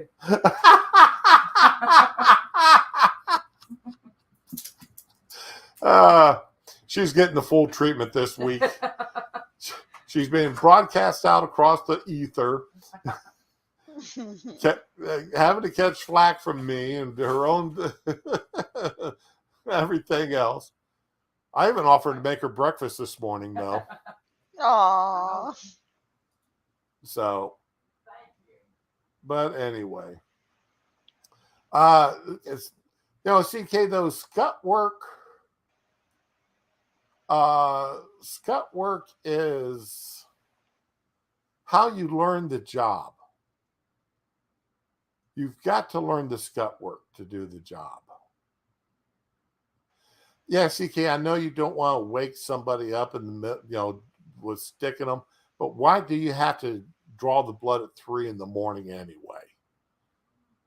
Come in and stick them before they get their breakfast or something. But yeah, I mean, when I first started working in the television station, my first job that I had there was sweeping and cleaning the studio and engineering section, and going up and replacing lights in the in all the lamps, replacing the bulbs, and I'm talking big studio lamps, not these nice little ring lamps they've got today, but these are the old-fashioned lamps back in the 70s, 60s, and 70s. Because all of that, you have to learn that part of the job as well as the other parts of the job. You have to learn how to set up lighting. You may never set up lighting again in your life, but you still have to know how to set up the lighting so that you know what's right and wrong, what's possible and what's not possible.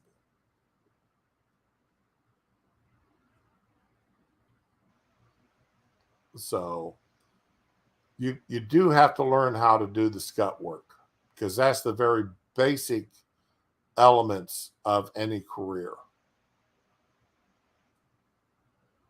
So, and every job's got its own version of scut work.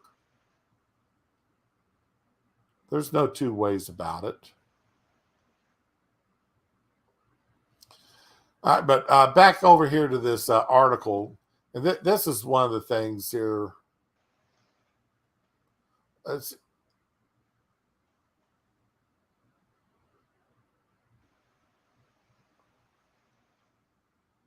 IV alarms going off. God, I am so glad I could do this at home.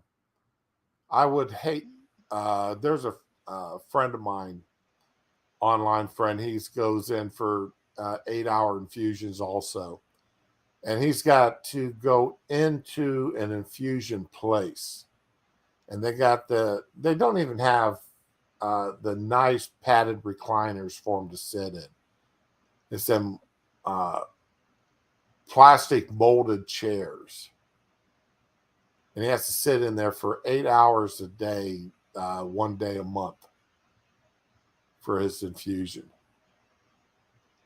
I'm lucky. I've always been able to do it from home. So I can, use my own bathroom. I can sit, like right now I'm laying in bed, or if I want to go out and sit on the couch. But yeah. Anyway.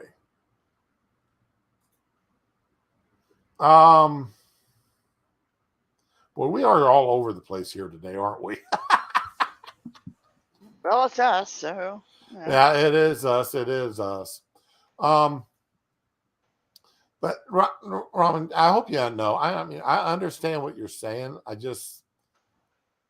think that it's not good for businesses. It's not good for a workforce when these kinds of things are going with what's going on right now. Mm-hmm. I don't think it's good, and there's enough pressures on these companies, especially coming out of, that 2-year shutdown of the world with the, especially small companies. Mm-hmm. Walmart and Amazon did not get hurt. No, never. They never get hurt. In fact, they just go about quietly demolishing small companies by moving into their territory. And, we know.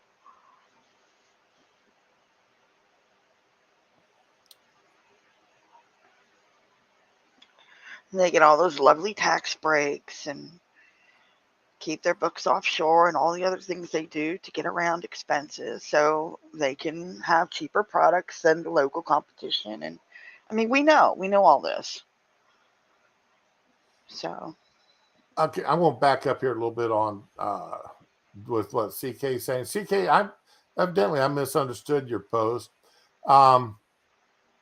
Nursing, anybody involved in the nursing fields, my older sister was a nurse. My mom, she was a CNA and a vampire. I've got nothing but respect for 99.999%. As in any career, any job, anywhere else, you got those few bad apples that make the newspaper articles and treat people badly. But for the most part, people in nursing, uh, they're in there for a reason, mm-hmm. because you're definitely not going to become independently wealthy working as a nurse. No. All right. So you're always, so you're in it for something besides money. And I've got nothing but respect for nurses. I tried, if I've got to deal with one on a regular basis, like my nurse that's here today, I try to find what their humor level is like and adjust mine to match theirs.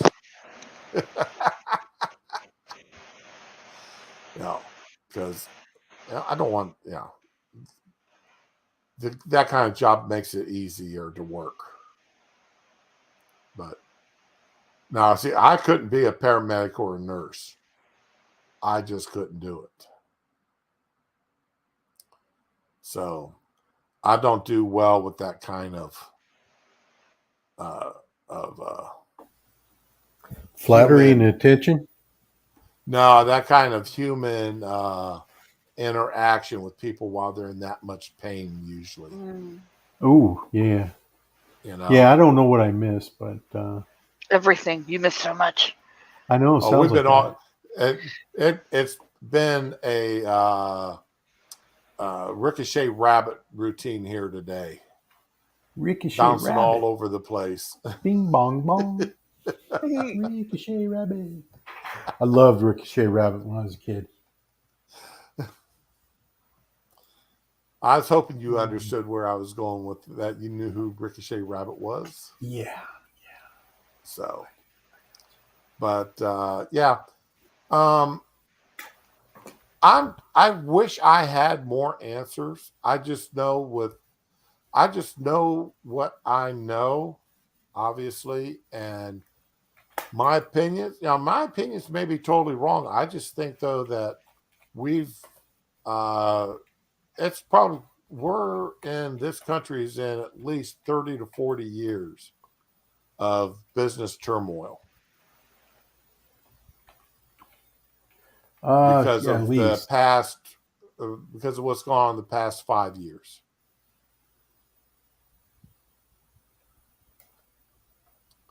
And the sense of entitlement that's coming out of the colleges, with the kids and such. So I don't know where we're going to go. I don't I don't know how much faith I have in inflation ever getting under control, or mom and pop businesses being able to succeed. See, I think mom and pop businesses will succeed in the future, even if we have to go to. Because remember, in every authoritarian society, what is the first thing that emerges? A black market, right? True. And so I think that in the future we're looking at mom and pop businesses as kind of their own black market, and if we have to go as far as bartering, we will. And so in that case, I see mom and pop surviving. I see that as being kind of the black market of the future. Okay. What I do worry about is I don't see. You ever notice in this country? All right, because see, you and I, we're old enough to remember Jimmy Carter. Unfortunately, yes, remember the American Miles. Yeah, you remember all that, right? And you remember because like for me, right? I remember right before I got my driver's license, my dad would bitch because gas was 27 cents a gallon. Yep. We lived out in California, right? So it was higher than everywhere else. And I then remember paying 15 cents or 13.9 cents a gallon for gasoline. yeah, exactly. Now, when I got my license, the day after I got my license, you know how much gas was? Dollar. 75 cents. Mm. And I thought there was a national conspiracy because 2 weeks before that it was 30 cents a gallon, which was still way Mm. too high, but it was, I thought it was a national conspiracy, right? But so every time that inflation gets really high and prices are really inflated, you notice how they never go back down? They don't go down as low as they were before. You're right. Right. They never go all the way back down. It's, that whole frog in the pot of slowly boiling water, right? You turn up the heat, Yep. turn up the heat. Frog doesn't realize he's being boiled to death. That's kind of what that is. So even if we get inflation under control, get it down to 1 to 2%, everybody's go, wow, this is so much better. But the prices still are not going to drop that much. So what ends up happening is it's just like this cycle, and there's really no way to really get out of it because there's a show on the History Channel called going Toys That Built America, right? And Right. it was Yeah, the I've seen this food show. that built America and all that. And they talk about, so back then, they paid 40 grand for this, which be $4 million in today's dollars. This gives you an idea of how, and see, they don't even realize that they're telling you how bad inflation has gotten over the years by Well, making those comparisons. I They don't was even just reading realize an they're telling article. you that. I just read an article about the Golden Gate Bridge that Yeah. the suicide net is going to cost them $400 million, Yeah. but the bridge itself in today's money was only 36 million. Yep. but they can't build a suicide net for under 400 million. Yeah. And it's going to take twice as long. Yeah, it's going to take twice as long to put that net under there than it took to build the bridge. Right. So, yeah, I mean, it's ridiculous. So, yeah. So, I mean, and it's never going to get, it gets better, but never gets that much better. So, yeah. So as far as that goes, you're looking, so what, Jimmy Carter was president like 40 some odd years ago, right? Mm-hmm. So, Yeah. and it took right up until the Reagan time frame to kind of get out of that spiraling inflation thing.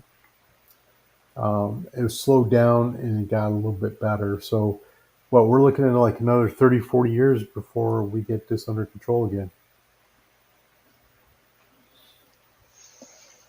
So I would have to agree with you there, Shroom. Bad as I hate to, I will agree. Yeah. Let's see here. Carter was president from 77 to 81. Yep.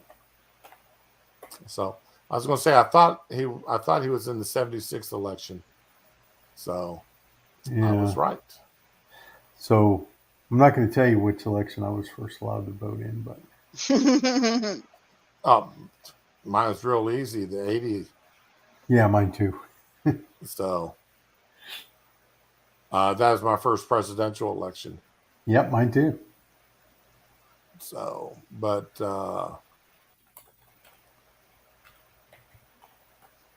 yeah, like I said, I'm not seeing a lot of hope in the immediate future here.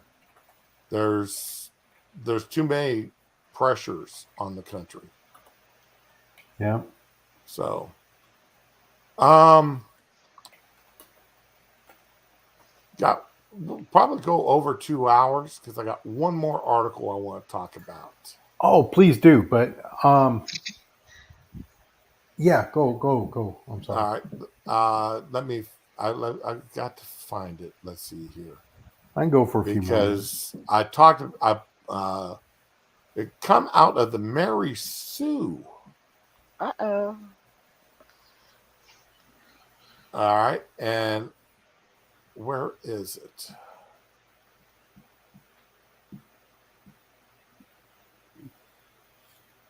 Come on.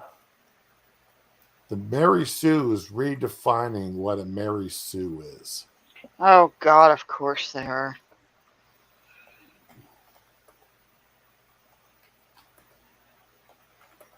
And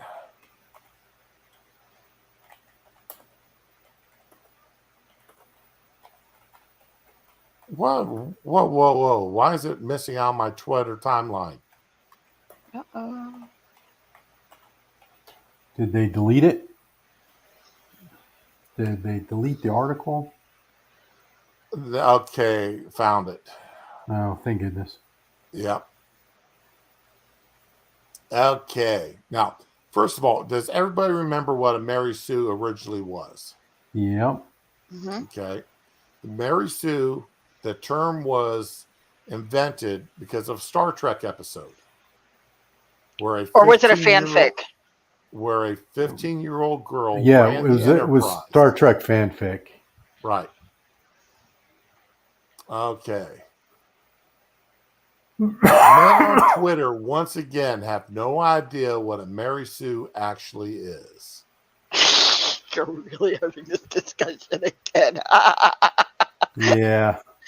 Yeah, I was just listening to Monkey and Scribelight and Jack talk about Mary Sue's. Yeah. Yeah, they were responding to this article. Yeah, and I thought they did a really good job and it was really enjoyable. So, but that's not going to stop us. Twitter exploded. Well, especially since I'm the one that posted the article they were responding to. Yeah, well, there you go. All right. Twitter exploded last night because a self-proclaimed professional ghostwriter, Joshua Lissick, tweeted an extremely long, boring thread bemoaning the state of film and television storytelling because of what he considered to be a preponderance of Mary Sue's. He defines a Mary Sue as a female protagonist who can overpower foes with ease, but without the backstory to explain her personality, values, agenda, or these abilities. Yep. He then proceeds to says making your female protagonist, Mary Sue, botches the hero's journey because it makes them unlikable, and therefore they are actually the antagonist. And you can't have a good story when you're following an antagonist. Am I right, boys? Nope. The tweets quickly gained thousands of quote tweets and replies, with some other male writers agreeing with his analysis, but most quickly eviscerating his thread with Mary listless dunks. All right. First of all, the man's absolutely correct. A Mary Sue has, is just that somebody comes out of nowhere. That used to be the thing that used to kill me with watching Walker, Texas Ranger. Yeah. And the last couple of seasons where they had the 2 junior rangers with them, and the female junior ranger, she never lost a fight, no matter how many guys she was going up against. Wesley from The Next Generation. Well, yeah. So you know what particularly makes that so funny when you mentioned Walker, Texas Ranger? You know what made that so funny to me? What's that? Is the movie Expendables 2, when they're pinned down and they're trapped, the Expendables, and they're about to get killed, and all of a sudden, out of nowhere, all the bad guys go away, and Chuck Norris comes walking in. Oh my God! Chuck Norris was his own Mary Sue. That was so good. Oh, they're paying homage to all the Chuck Norris jokes. Oh, I love it. Yeah, that's wonderful. See, that just made, because when you mention that, I'm like, Chuck Norris, 5 o'clock. So that's what made that so hilarious to me, was that they're Chuck paying Norris homage was his to all own the Mary Sue. Yep. Yep. I love it. I mean, now, is that really calling him? I disagree with that, saying he's a Mary Sue, because they were relying on all the jokes and the memes about Chuck Norris to make that a thing. Right. But if you notice the actual setup, right? And then he comes in and wipes everybody out and comes walking down the street. At that moment, he's his own Mary Sue. And it's kind of like him making fun of himself and the show Walker, Texas Ranger. He knows he's being the Mary Sue. He's well aware of it. And that's what makes it funny. Yeah, that's good. That's good. So if you really think about it, put in that context, he is being his own Mary Sue. He is being Mary Sue for the Expendables. And if you look at it, that movie's full of them. It's almost like they went out of their way. I think I've only watched one of the Expendable movies. See, you need to watch all 3. The first one was really good. It was just there were 3? Yeah, there were 3. Damn. There's 3 Expendables movies. So the first one was just a really good boneheaded action movie. All the tropes, all the action movie tropes are there. And everybody in there is a has-been action movie star. Okay? Then the second one is just super tongue-in-cheek. And not only do they, but they take all the jokes. They even have,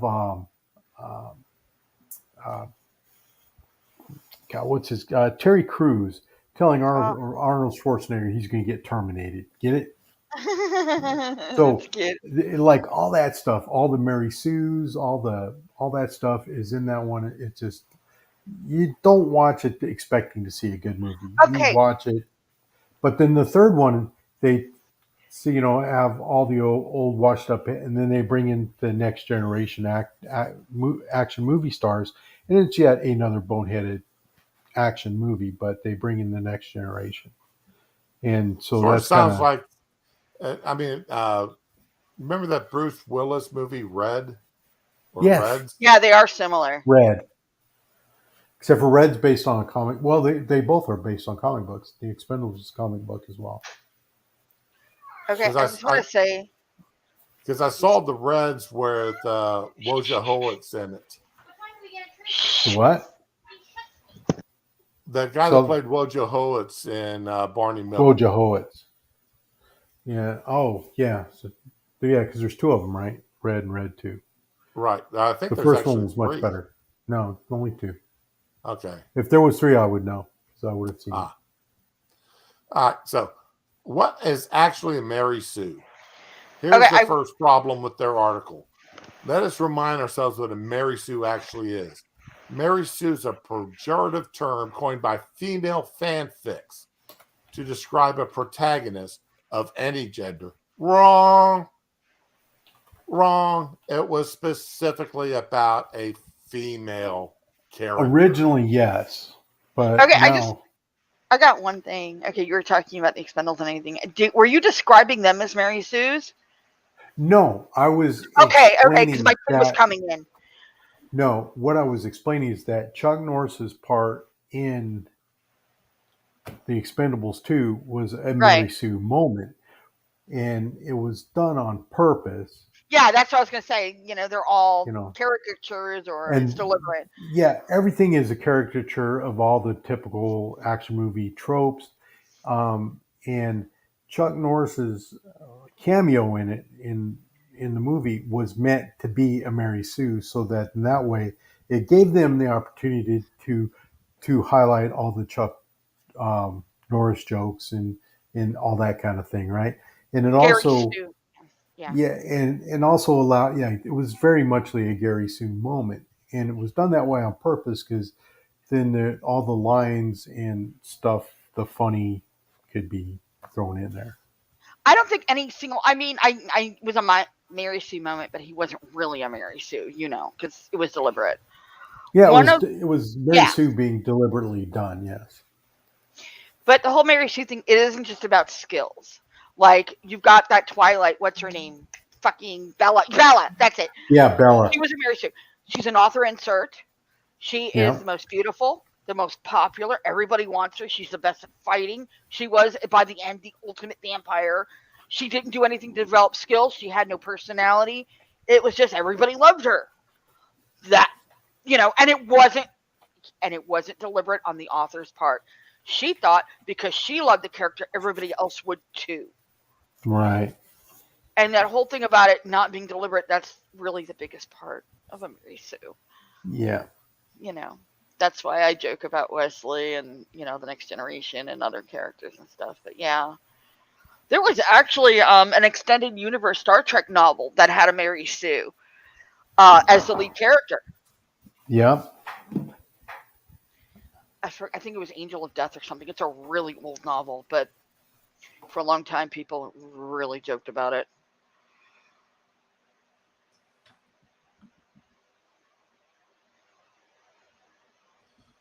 I had to type in "Hi, Parody Bear," and I keep screwing things up. Are you smelling toast yet? Good thing your nurse is there. Oh, God. There, I think I got it right this time. There you go. Sorry, guys, but I got to drop. No. So let's see No. okay, here we go. Let's see here. Mary Sue was not a female, was not of any gender. It was specifically a female. Right. Let's remember what is a Mary Sue actually was. What invented that term? Okay. Right. So they're lying here from the get. They're either lying or they're wrong from the get-go. That was clearly the author self-inserting themselves in their favorite stories in order of some sort of wish fulfillment. Wrong. The Mary Sue is usually unique or powerful in a way not normal in the established neighbor or universe. More importantly, other canon characters would become immediately enchanted or obsessed with the Mary Sue, and their journey becomes the central plot of the story, regardless of whether or not it makes sense with the actual lore. Right. They're really trying to encompass a whole lot of factors that Well, I mean, wasn't there originally. well, you know, Originally, it was a person who was just a woman, a female character that was brought in and could out badass everybody else. right. And she was Period. gorgeous, Right. you know. She was the most perfect thing and could out badass. She knew how to do everything and could out badass everybody with no problems. And if somebody tried to make their Mary Sue not a Mary Sue by making her deficiencies be something that was totally irrelevant, like singing or dancing, like, oh, I can't dance, I can't sing, so therefore I can't be a Mary Sue, that actually made them more of a Mary Sue. Right. You know. And, now I did not get involved with Bella Swan in Twilight. Was Bella Swan a Mary Sue? I've got Absolutely. no idea. I don't stay away from it, man. It will kill your brain cells. But Dorothy from The Wizard of Oz? No. No, Dorothy was not a Mary Sue. A lot of people didn't like her. She didn't have special powers. She wasn't a hero. She just was on a trip. That's it. She was, if anything else, Dorothy was a hero's journey story. Yeah. Okay. So now Dorothy was not a Mary Sue. So I mean, even using what they said in the previous paragraph, they turn around and say that Dorothy was a Mary Sue. No, she didn't have any special talents. If she hadn't thought that bucket on the witch, she'd be a trophy head on somebody's wall. Right. No. And then this is where they pissed everybody off. Luke Skywalker, there we Skywalker, go. the geeky young mechanic who grows up on a rural farm on a desert planet, the Modesto of the Star Wars universe. What the hell do they mean by the Modesto? I don't know Modesto, so I would go with Kentucky or Tennessee or something. I don't know, man. Who somehow becomes the one capable of blowing up the Death Star. Baby, that's George Lucas's Mary Sue. And his name is Luke S. Lucas. Nope. Okay. You know that these people do not understand a hero's journey. They've never seen Star Wars or paid attention to any of the dialogue. Right there. No. Sorry. They at Microsoft, MSN, you insult everybody that uses your website for posting this article. Okay, here's my issue: is I always say there's only 3 movies and a holiday special, and I die on that. I really love the 3 movies that I admit to watching, and this gets me so angry because this is written by somebody who's never listened to any of the dialogue in the movie. Right. He comes from a bloodline of people that are very powerful in the Force. He got training from someone very fucking powerful who knew his father. He practiced, maybe not as much as some people, but he had the natural talent and the bloodline to back it up. So I'll go with that. And that whole thing, well, he's the only one capable. No, I believe that anybody who hung out with him in Tatooine, who was shooting womp rats. Okay, I'm going to talk while I comb this girl's hair. Who was shooting womp rats in that narrow space could have also shot her up, but he was the one who got to it first and had support from Han. So, and was using the Force and doing all that good shit. So yeah, it's totally fucking believable. He has the background, so no, not a Mary Sue, man. Okay, I got mute here for a second. Mm-hmm. Well, this is what you wanted, so deal with the pain. Beauty is pain. Now, I'm not yelling at you. But yeah, that was like the total fucking opposite of Mary Sue. And nobody knew him. Nobody was after him, specifically. It was the Millennium Falcon and anonymous people who had invaded the fucking Death Star to get Leia.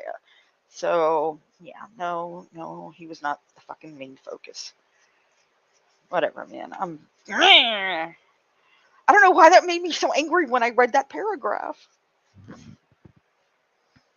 Unless you have that money, you're always on the hustle.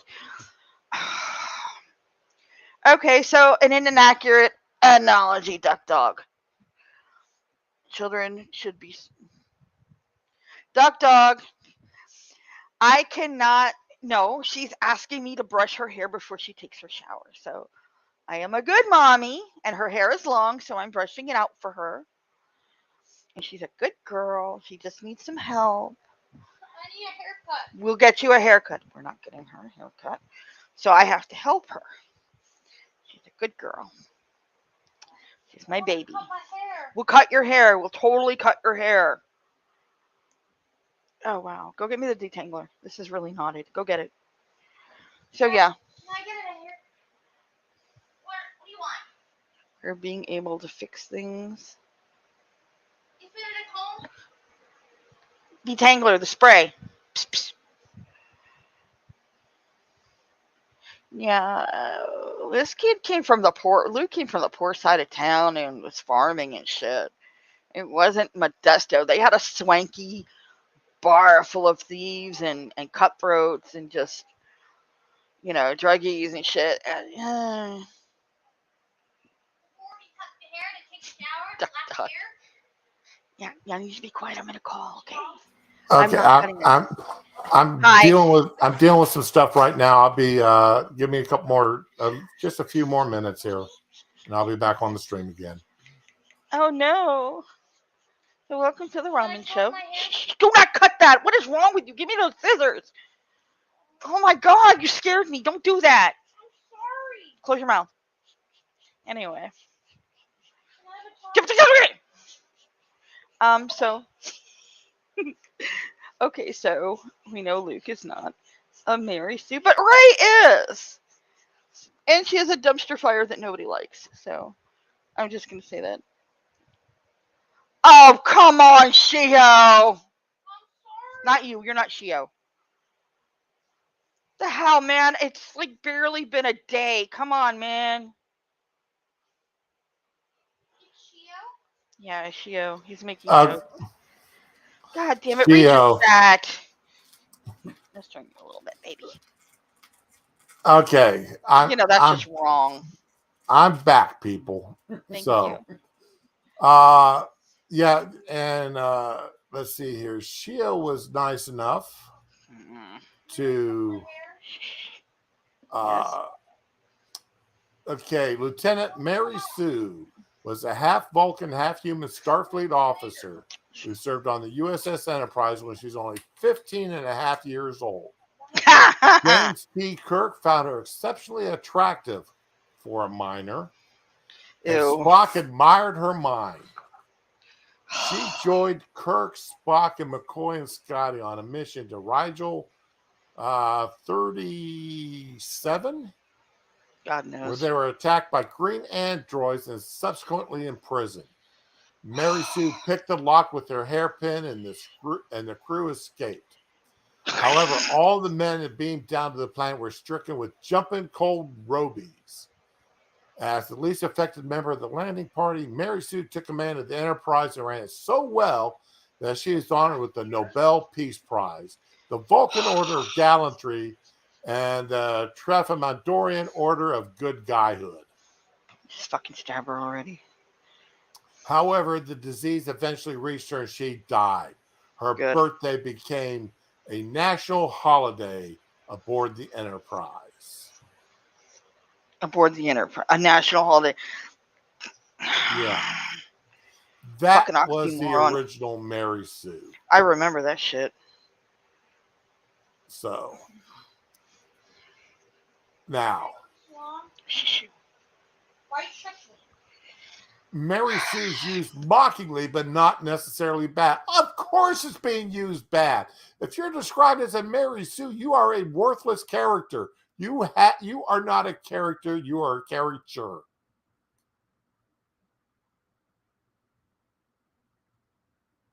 So why do so many get the meaning of Mary Sue wrong? Because you wrote an article all about what a Mary Sue you think a Mary Sue is, but you are so wrong. And you didn't view the material that you were using as an example. I swear this person never watched Star Wars. I'm sorry. I can't believe it. Right? Okay. So how did we come to associate Mary Sues with unnaturally powerful female characters only? Well, because Mary Sue was an unnaturally powerful female. We can blame Hollywood's worst nepotism baby, Max Landis, for that. In 2015, after the release of Star Wars Episode 7, The Force Awakens, Landis took to Twitter to bemoan the new movie and described Rey as a Mary Sue. Misogynists went wild.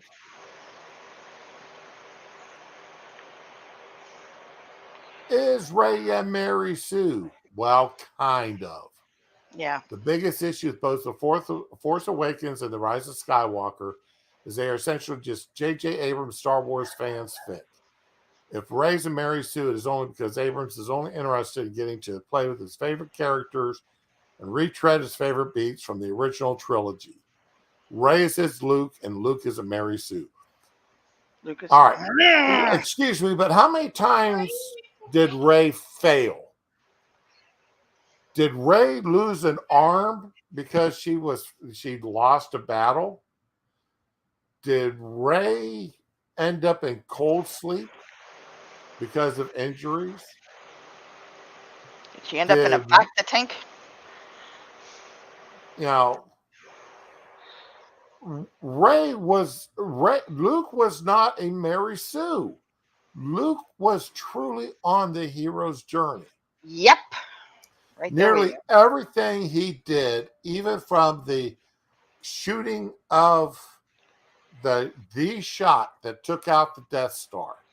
Remember, all right, he grew up shooting wombats. Okay. And he had learned how to use the Force. He had old Ben Kenobi in his head. Use the Force, Luke. Use the Force. Remember? Everything that Luke did, there was something in his background, something in the storytelling that made it possible for him to do it. He had a history. And it was something not innate. The only thing innate in him as a person, was his ability to use the Force. And that being a bloodline trait. Yep. All right. The fact he grew up on Tatooine, lived a hard life, a farmer's kid. I can do things because I grew up on a working farm that my son can't do because he never had that experience. But there's things that he can do because he grew up the way he did that I can't do. So your life's experience is what makes you. And a story has to show what these life experiences are in order to show why a person can do what they do. Be it, the humbling effects of having somebody die and the trauma or the effects of that on the person's life. You could say Superman is a Mary Sue on the planet Earth because he can do all these things. He can fly, he can run, he's bulletproof. He, jump over the tall buildings in a single bound. He's He's got all these superpowers, and morally, he is better than the rest of us. Right. But he does. But how did he get these morals? Look who raised him. Farmers, cornfield farmers. Ah, you got me there. You always do. But Okay. yeah. You know, his superpowers because he's from another star. All right. But his morals, what made Superman Superman internally Mhm. was the people that raised him. You know, the old farmers. Same way with Spider-Man. You know, his parents did, you know, he grew up with wards of his aunt and uncle Mhm. because his parents were killed. He had to deal with death early, had to deal with living with an older generation, and then watching his uncle killed because of his own inactions. You know, that made Peter Parker into Spider-Man. You know, so there's a life story there, that backstory. What backstory did Ray have? She Other walked than she to the was on that Millennium shitty Falcon planet. and knew how to fly it as soon as she sat down. Sorry, I'm gonna shut up. I'm 3 movies and a holiday special. Now I'm gonna mute.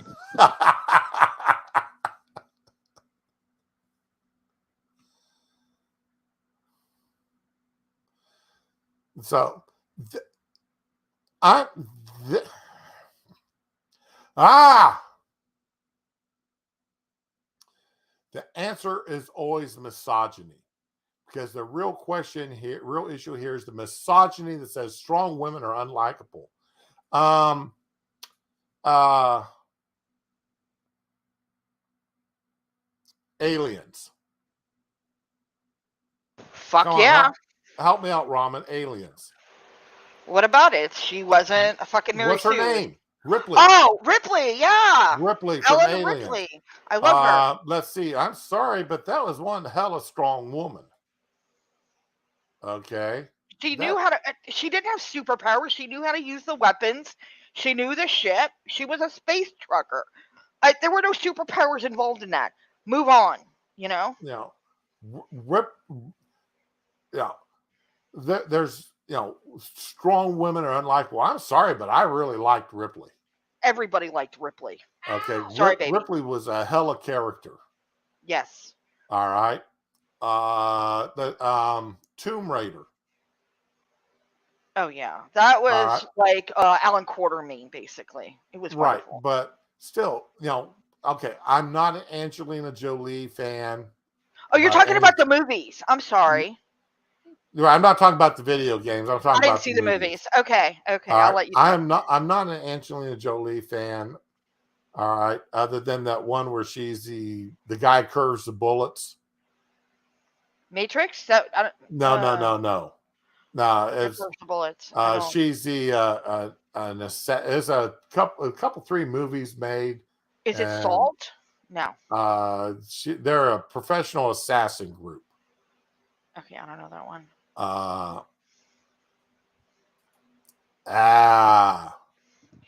Okay. Wanted. Okay, thank you. Thank you. Yes, baby girl. All right. But anyway, that's another. But Tomb Raider, you know, that's another strong female character. Were the movies that great? No. Yes. But there was nothing there detestable about the character. You know, there are strong female led movies and storylines out there. The Dragon Riders of Pern series. Okay. Lots and lots of strong female characters in that book. No, there's no movies, strong female characters. But just a lot of strong female characters. Anne McCaffrey, one of my favorite authors. She's got and you read her books, and she's got lots of strong female characters in her books. None of them are unlike. Well, some of them are unlikable because they're just evil bitches. Right. But I mean, some of them, but the vast majority, just very strong female characters that you like.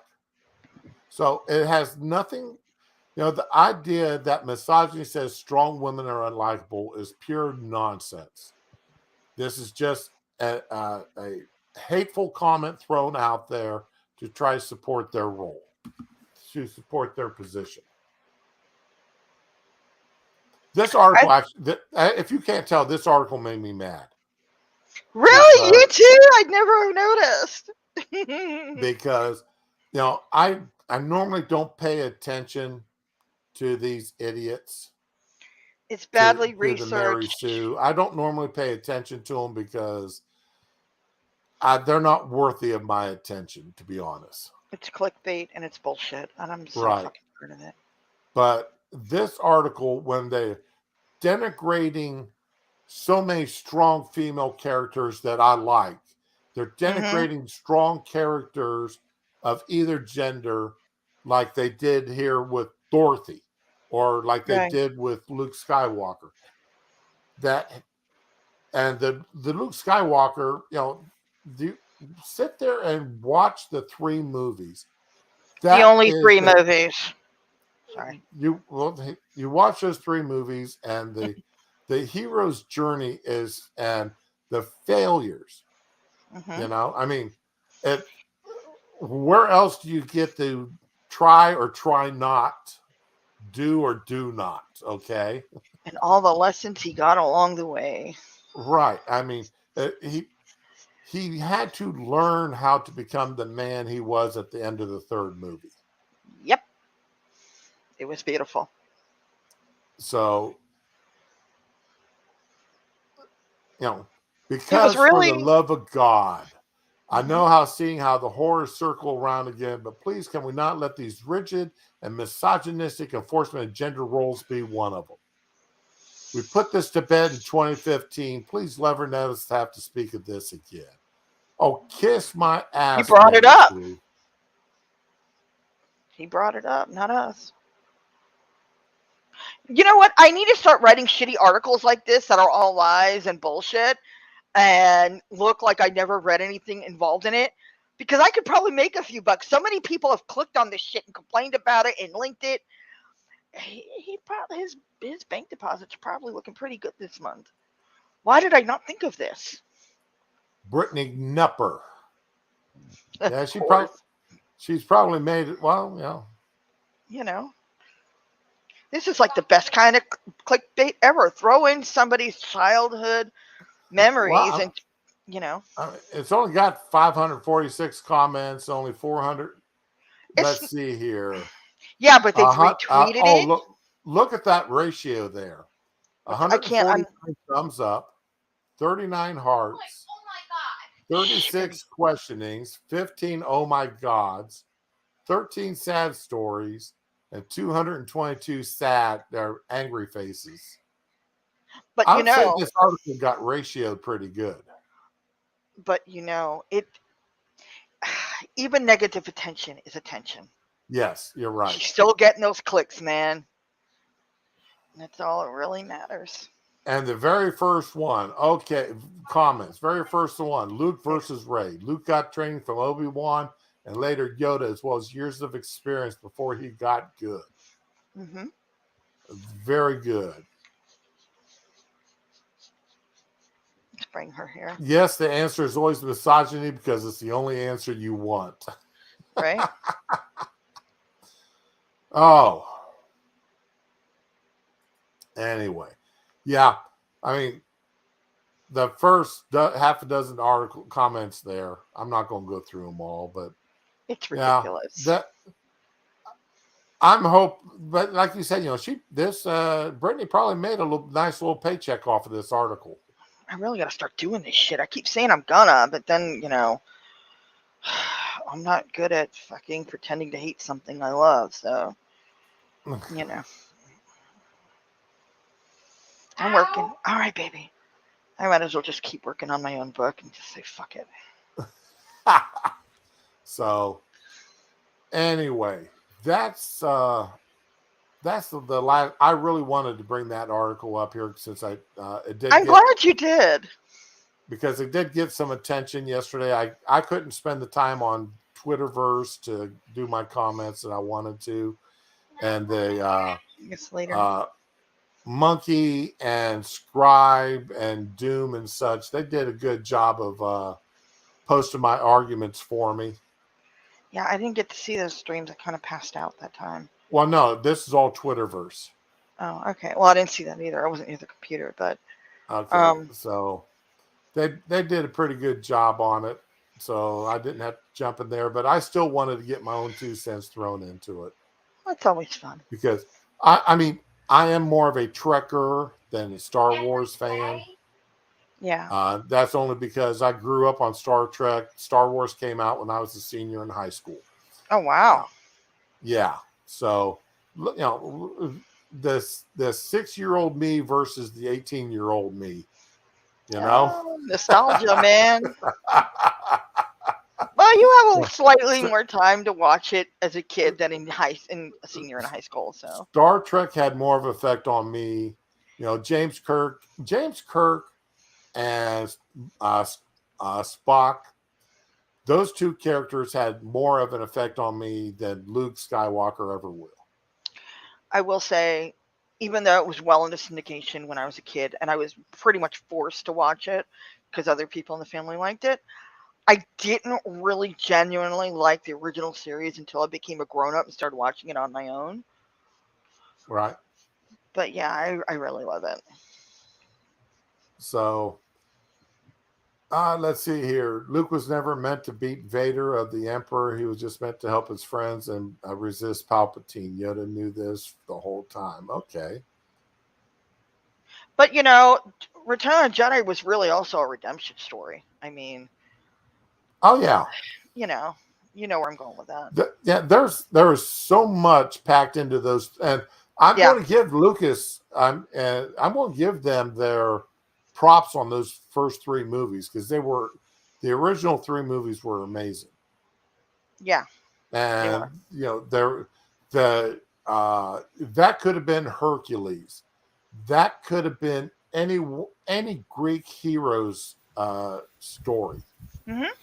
Really? Any Roman hero's story. That trail of starting off, a farm boy, a slave, a whatever, who grows up and through their own force of will and innate sense of justice becomes much more than anyone would ever expect. Whenever Luke tells that story of shooting womp rats on Tatooine when they have that meeting, I always think of my friends who tell me stories about growing up in rural areas or farm areas, and they'd steal their parents' car at night and going high speed. They'd shoot the neighbor's pumpkins off the porch, or they'd shoot rats, or whatever. We would sit on my back porch of the house and shoot gophers, popping their heads up out of gopher holes in the cow pasture. Gophers and moles. That's what I was trying to think of. Yeah, where I grew up, it was prairie dogs. Okay. They're so cute. I know they're a nuisance, but they're so cute. Well, when you have to put down a cow early because it stepped in a gopher hole and broke its leg. Oh, I know. They're dangerous. So, so again, he talked about shooting womp rats. I automatically went to shooting gophers. Yeah. Dar went to shooting prairie dogs. So, that's something relatable to people. We did this growing up. Well, not only that, but the whole point of that statement was to prove that he was not a Mary Sue, to explain why he had piloting skills. And that it was actually possible. It wasn't some magical thing, It wasn't, it wasn't magical, any of that. And yeah, exactly. So it was to background and possibility. Yeah, because that's the thing. If somebody just all of a sudden is an extremely good pilot for no apparent reason, without anything in the walk background. into the Millennium Falcon for the first time I ever seen it and sat down and know how to fly it. Yeah, Or someone said, Yeah, exactly. let's make this happen. this is absolutely impossible. It'll never happen. I know it is, but I'm going to do it anyway. You know, That's Yeah, because right. I'm all that. Yay. So we're still So, on the Mary Sue kick, huh? well, yes, because it's fun. Well, well, okay, it, so it I want to go back to something Shroom was talking about when I jump back on. Yes. sure. Talking about the Greek heroes and that, and how they start off as a farm boy and they grow up. You know, you just described Conan the Barbarian, right? Exactly. My all-time, one of my all-time favorite series of novels, comic books, graphic novels, blah blah blah. I'm a huge Conan guy. Okay. Duck Dog, I've done my fair share of shooting squirrels too. Oh, me Good. too. You know what? Mm. When I lived in a certain state, I used to sit on my back porch, right, and grab my cigar, light it up, and grab my pellet gun and shoot squirrels out there. Then my neighbor would use them to make Brunswick stew. We would sit on the back porch and shoot squirrels using a 22 rifle. Yeah, no, I just used my pellet gun because where I lived, 22 would have been highly frowned Problematic. upon. Yeah, problematic. That's good way of putting it. Problematic. Yeah, but I could get Squirrels away run with the pellet gun. criminal underground. So, well, he's Ooh, trying to yeah, steal my whistle car. pigs taste like shit. Yeah, I agree with you, Duck Dog. I've never eaten a whistle pig, so What the hell I'm is a not, whistle pig? I'm not even certain what a whistle pig is. Pretty sure he's talking about a groundhog. Oh, okay. Yeah, well, squirrels are the worst, though. They tried to steal my car. Because, yeah, we used to, well, anyway, Yes, baby. we used to call guinea pigs whistle pigs, too. So let's see here. Copy paste whistle pig. Okay, the only thing it says whistle pig and it pulls up whiskey. Huh. Okay, here's pictures of whistle pigs. All right, share away. We're waiting. I'm trying to. I'm trying to.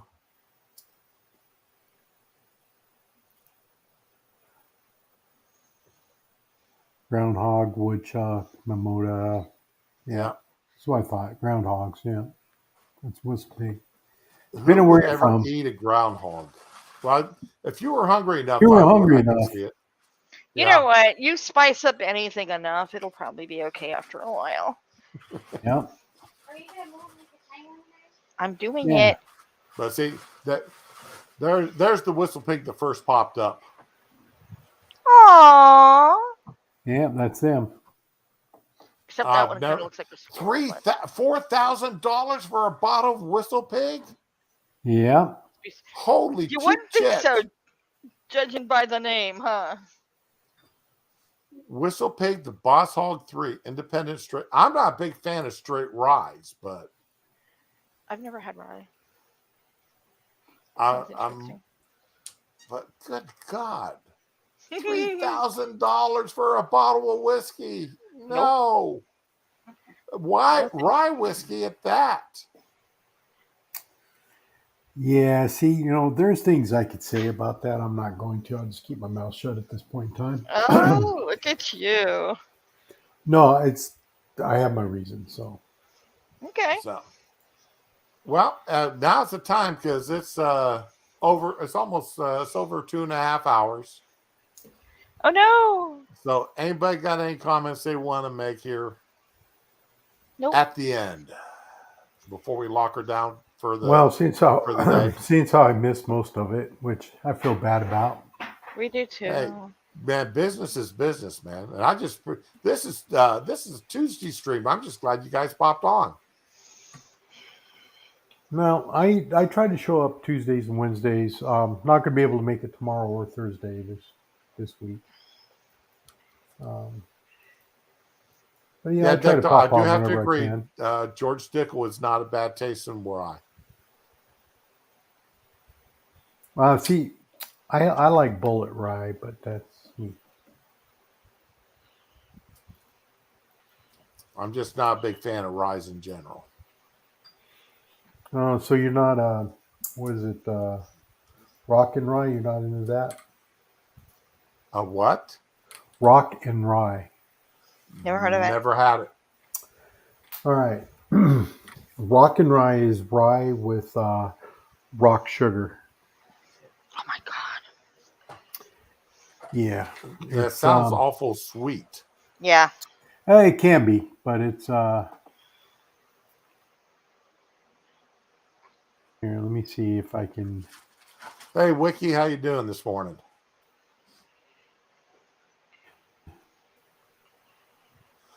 It's a whole 50 degrees there today, Wiki?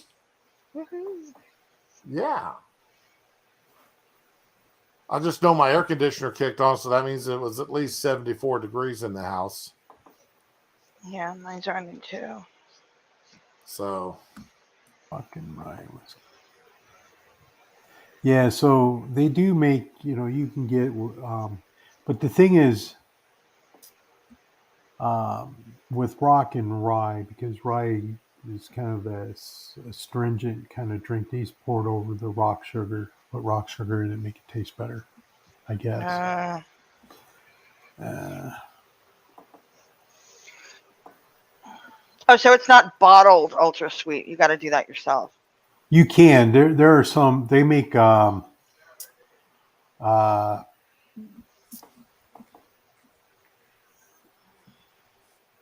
they do make a liqueur. Oh. But it was originally the reason they did it because so do y'all remember Mary Poppins? a Yes. spoonful of sugar makes the Perhaps medicine go down. Exactly. So back in the day when people had coughs and stuff, they would give them the rye whiskey with the rock sugar in it to make it sweeter so it would go down easier. Oh. Oh, my So parents just used honey.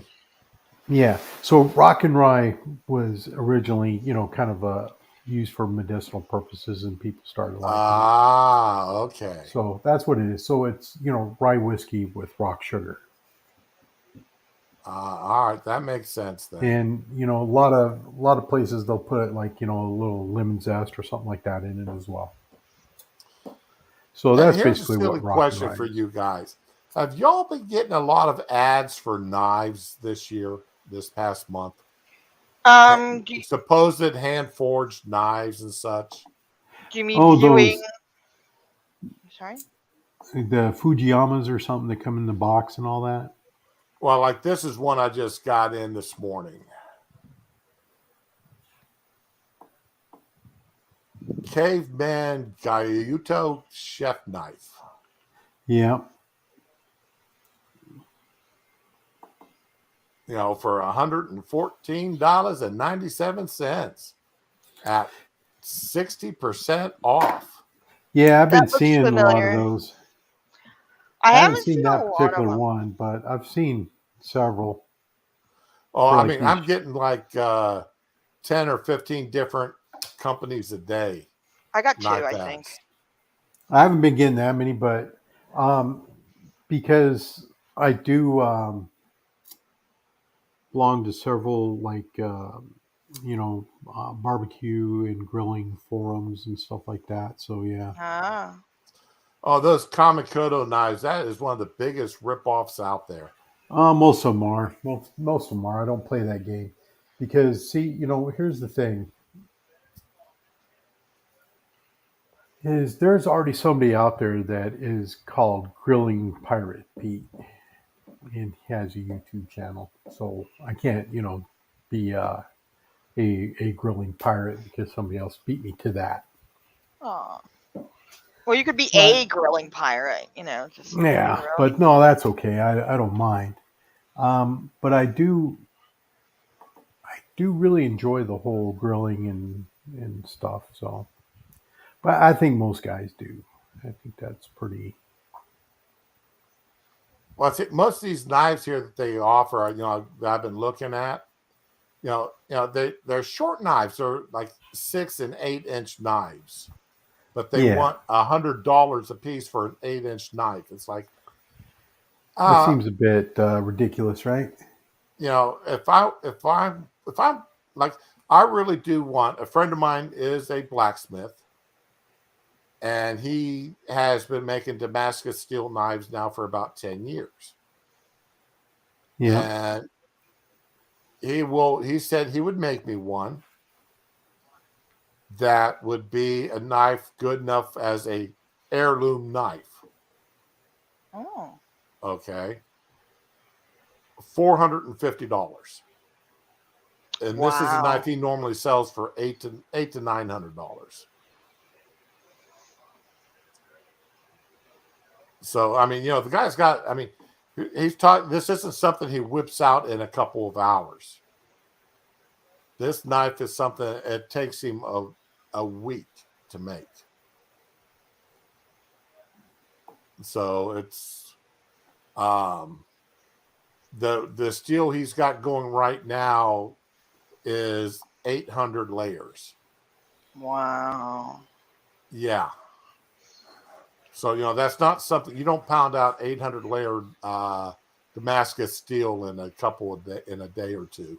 Right. Damn. So, and I can understand why him wanting, I mean, yeah, when he sells those knives for $800 a pop, and he's offering it to me for $450, that's a hell of a deal.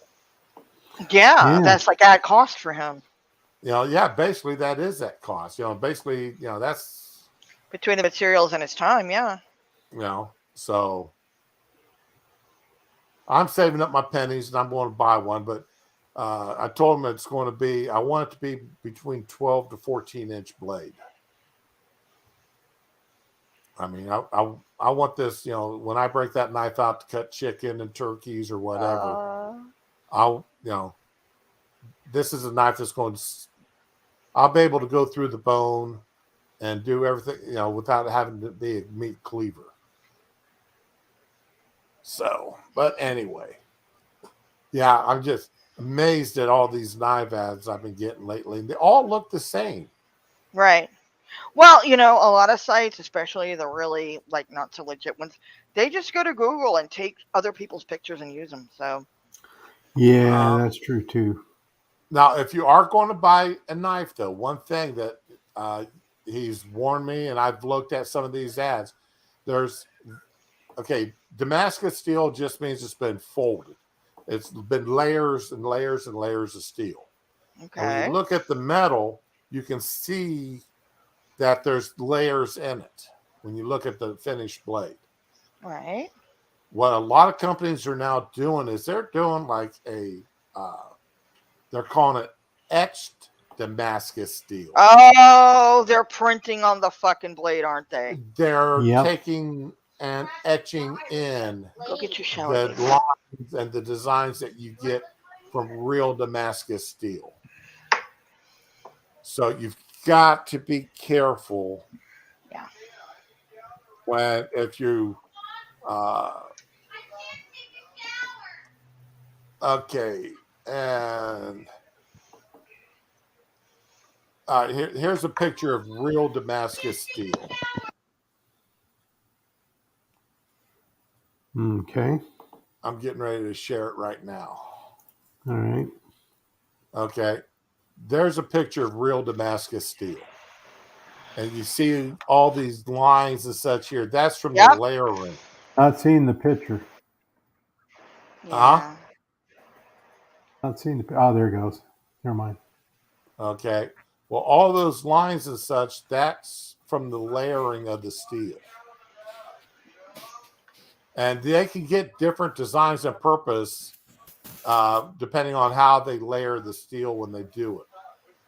So you have to be careful, though, because some of the places are saying that they're using the term etched. Yeah. Yep. All right. That's not true Damascus steel. So you've got to be careful. Now, words have meanings. I mean, I can guarantee you there's a bunch of companies out saying it's genuine Damascus steel. Any company you're not personally familiar with, just Google them, read the reviews, and go deep in the reviews. Right. See what the negative reviews say. I mean, all that shit. Well, And if you're going to talk to a guy who's a bladesmith that has his own forge and he's working out of his own forge in his backyard, I mean that's what my friend does. He's got a forge in his backyard, That's impressive. in his garage, Oh, and yeah, so he took his garage and converted it into a forge,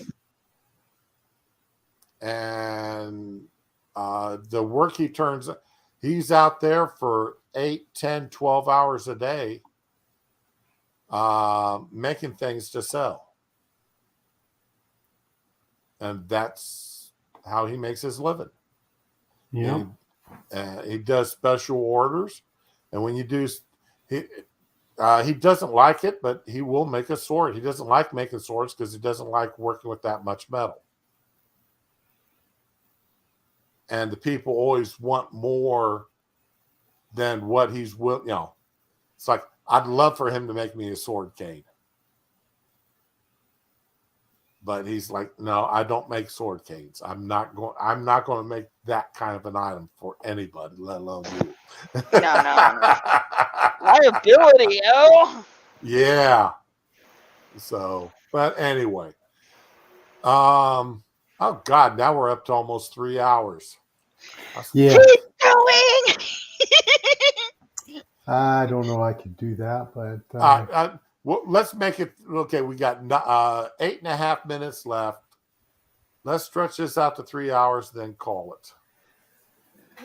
Well, Sean, the layering, the reason why they had to layer the Japanese swords like they did is because the iron was so piss poor that's the only way that they could make it to where it was where it could make a decent sword, is they had to layer it. Whereas the European iron was so much better that they never were forced into learning how to layer it, and they could get away with making their swords the way they did, swords and knives. So, I mean, a lot of it has to do with how, the iron that's in your part of the world. That is what forced people into learning the different ways of making steel, because of what they had available and the quality of it.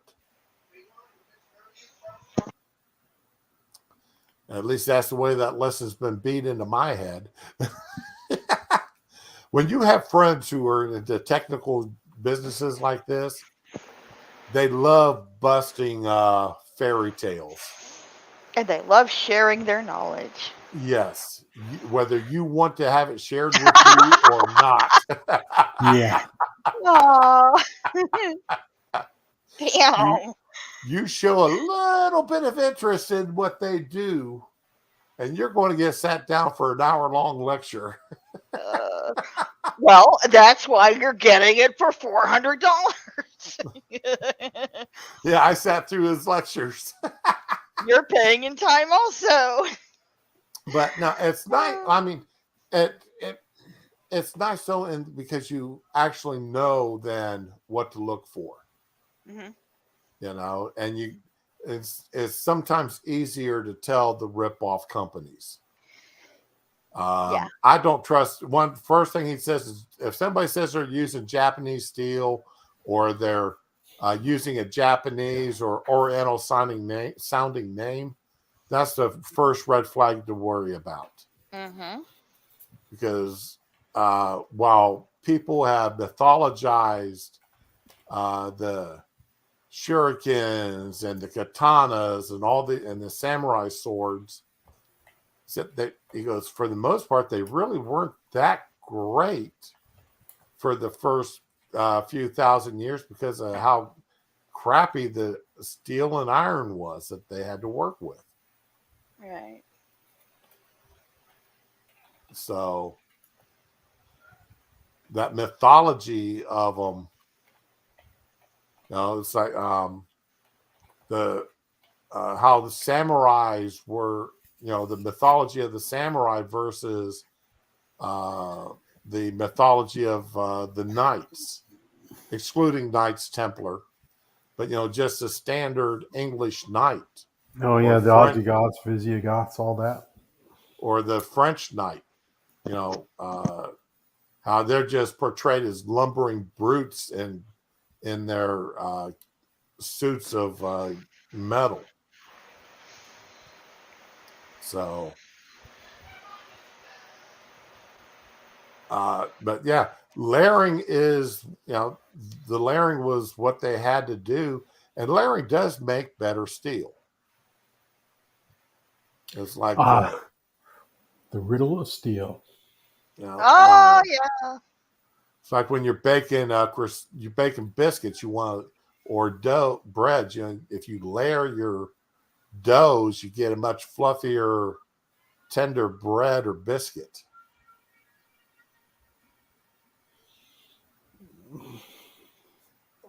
But you can't overwork your dough when you're making biscuits, otherwise they come out dense Tough. and not good. And Yeah. do It's all not in the under any circumstances twist your dough cutter, your biscuit cutter. Straight down, straight up, no twisting. right. My grandmother smacked me so hard in the back of the head one time because I took the dough cutter down and twisted it. You just ruined my biscuit. Oh my god. Grant, relax. Damn. When you're making biscuits for her husband to eat, he expects his biscuits are certain to be good. And when you twist that biscuit cutter, you seal the edges of that biscuit to where it won't rise and won't get that fluffy in the layers. Yeah. So anyway, all right, people. Ramen, last words of wisdom before we shut her down for a 3-hour stream. I have nothing. I have nothing. I'm sorry. Okay. Hopefully I'll Dar? see you tomorrow. Okay, so words of wisdom: smoke meat, not drugs. That's a good one. And my usual one, be with the ones you love. Love the ones that you're with. Have a good day and enjoy yourselves. Aww. Bye.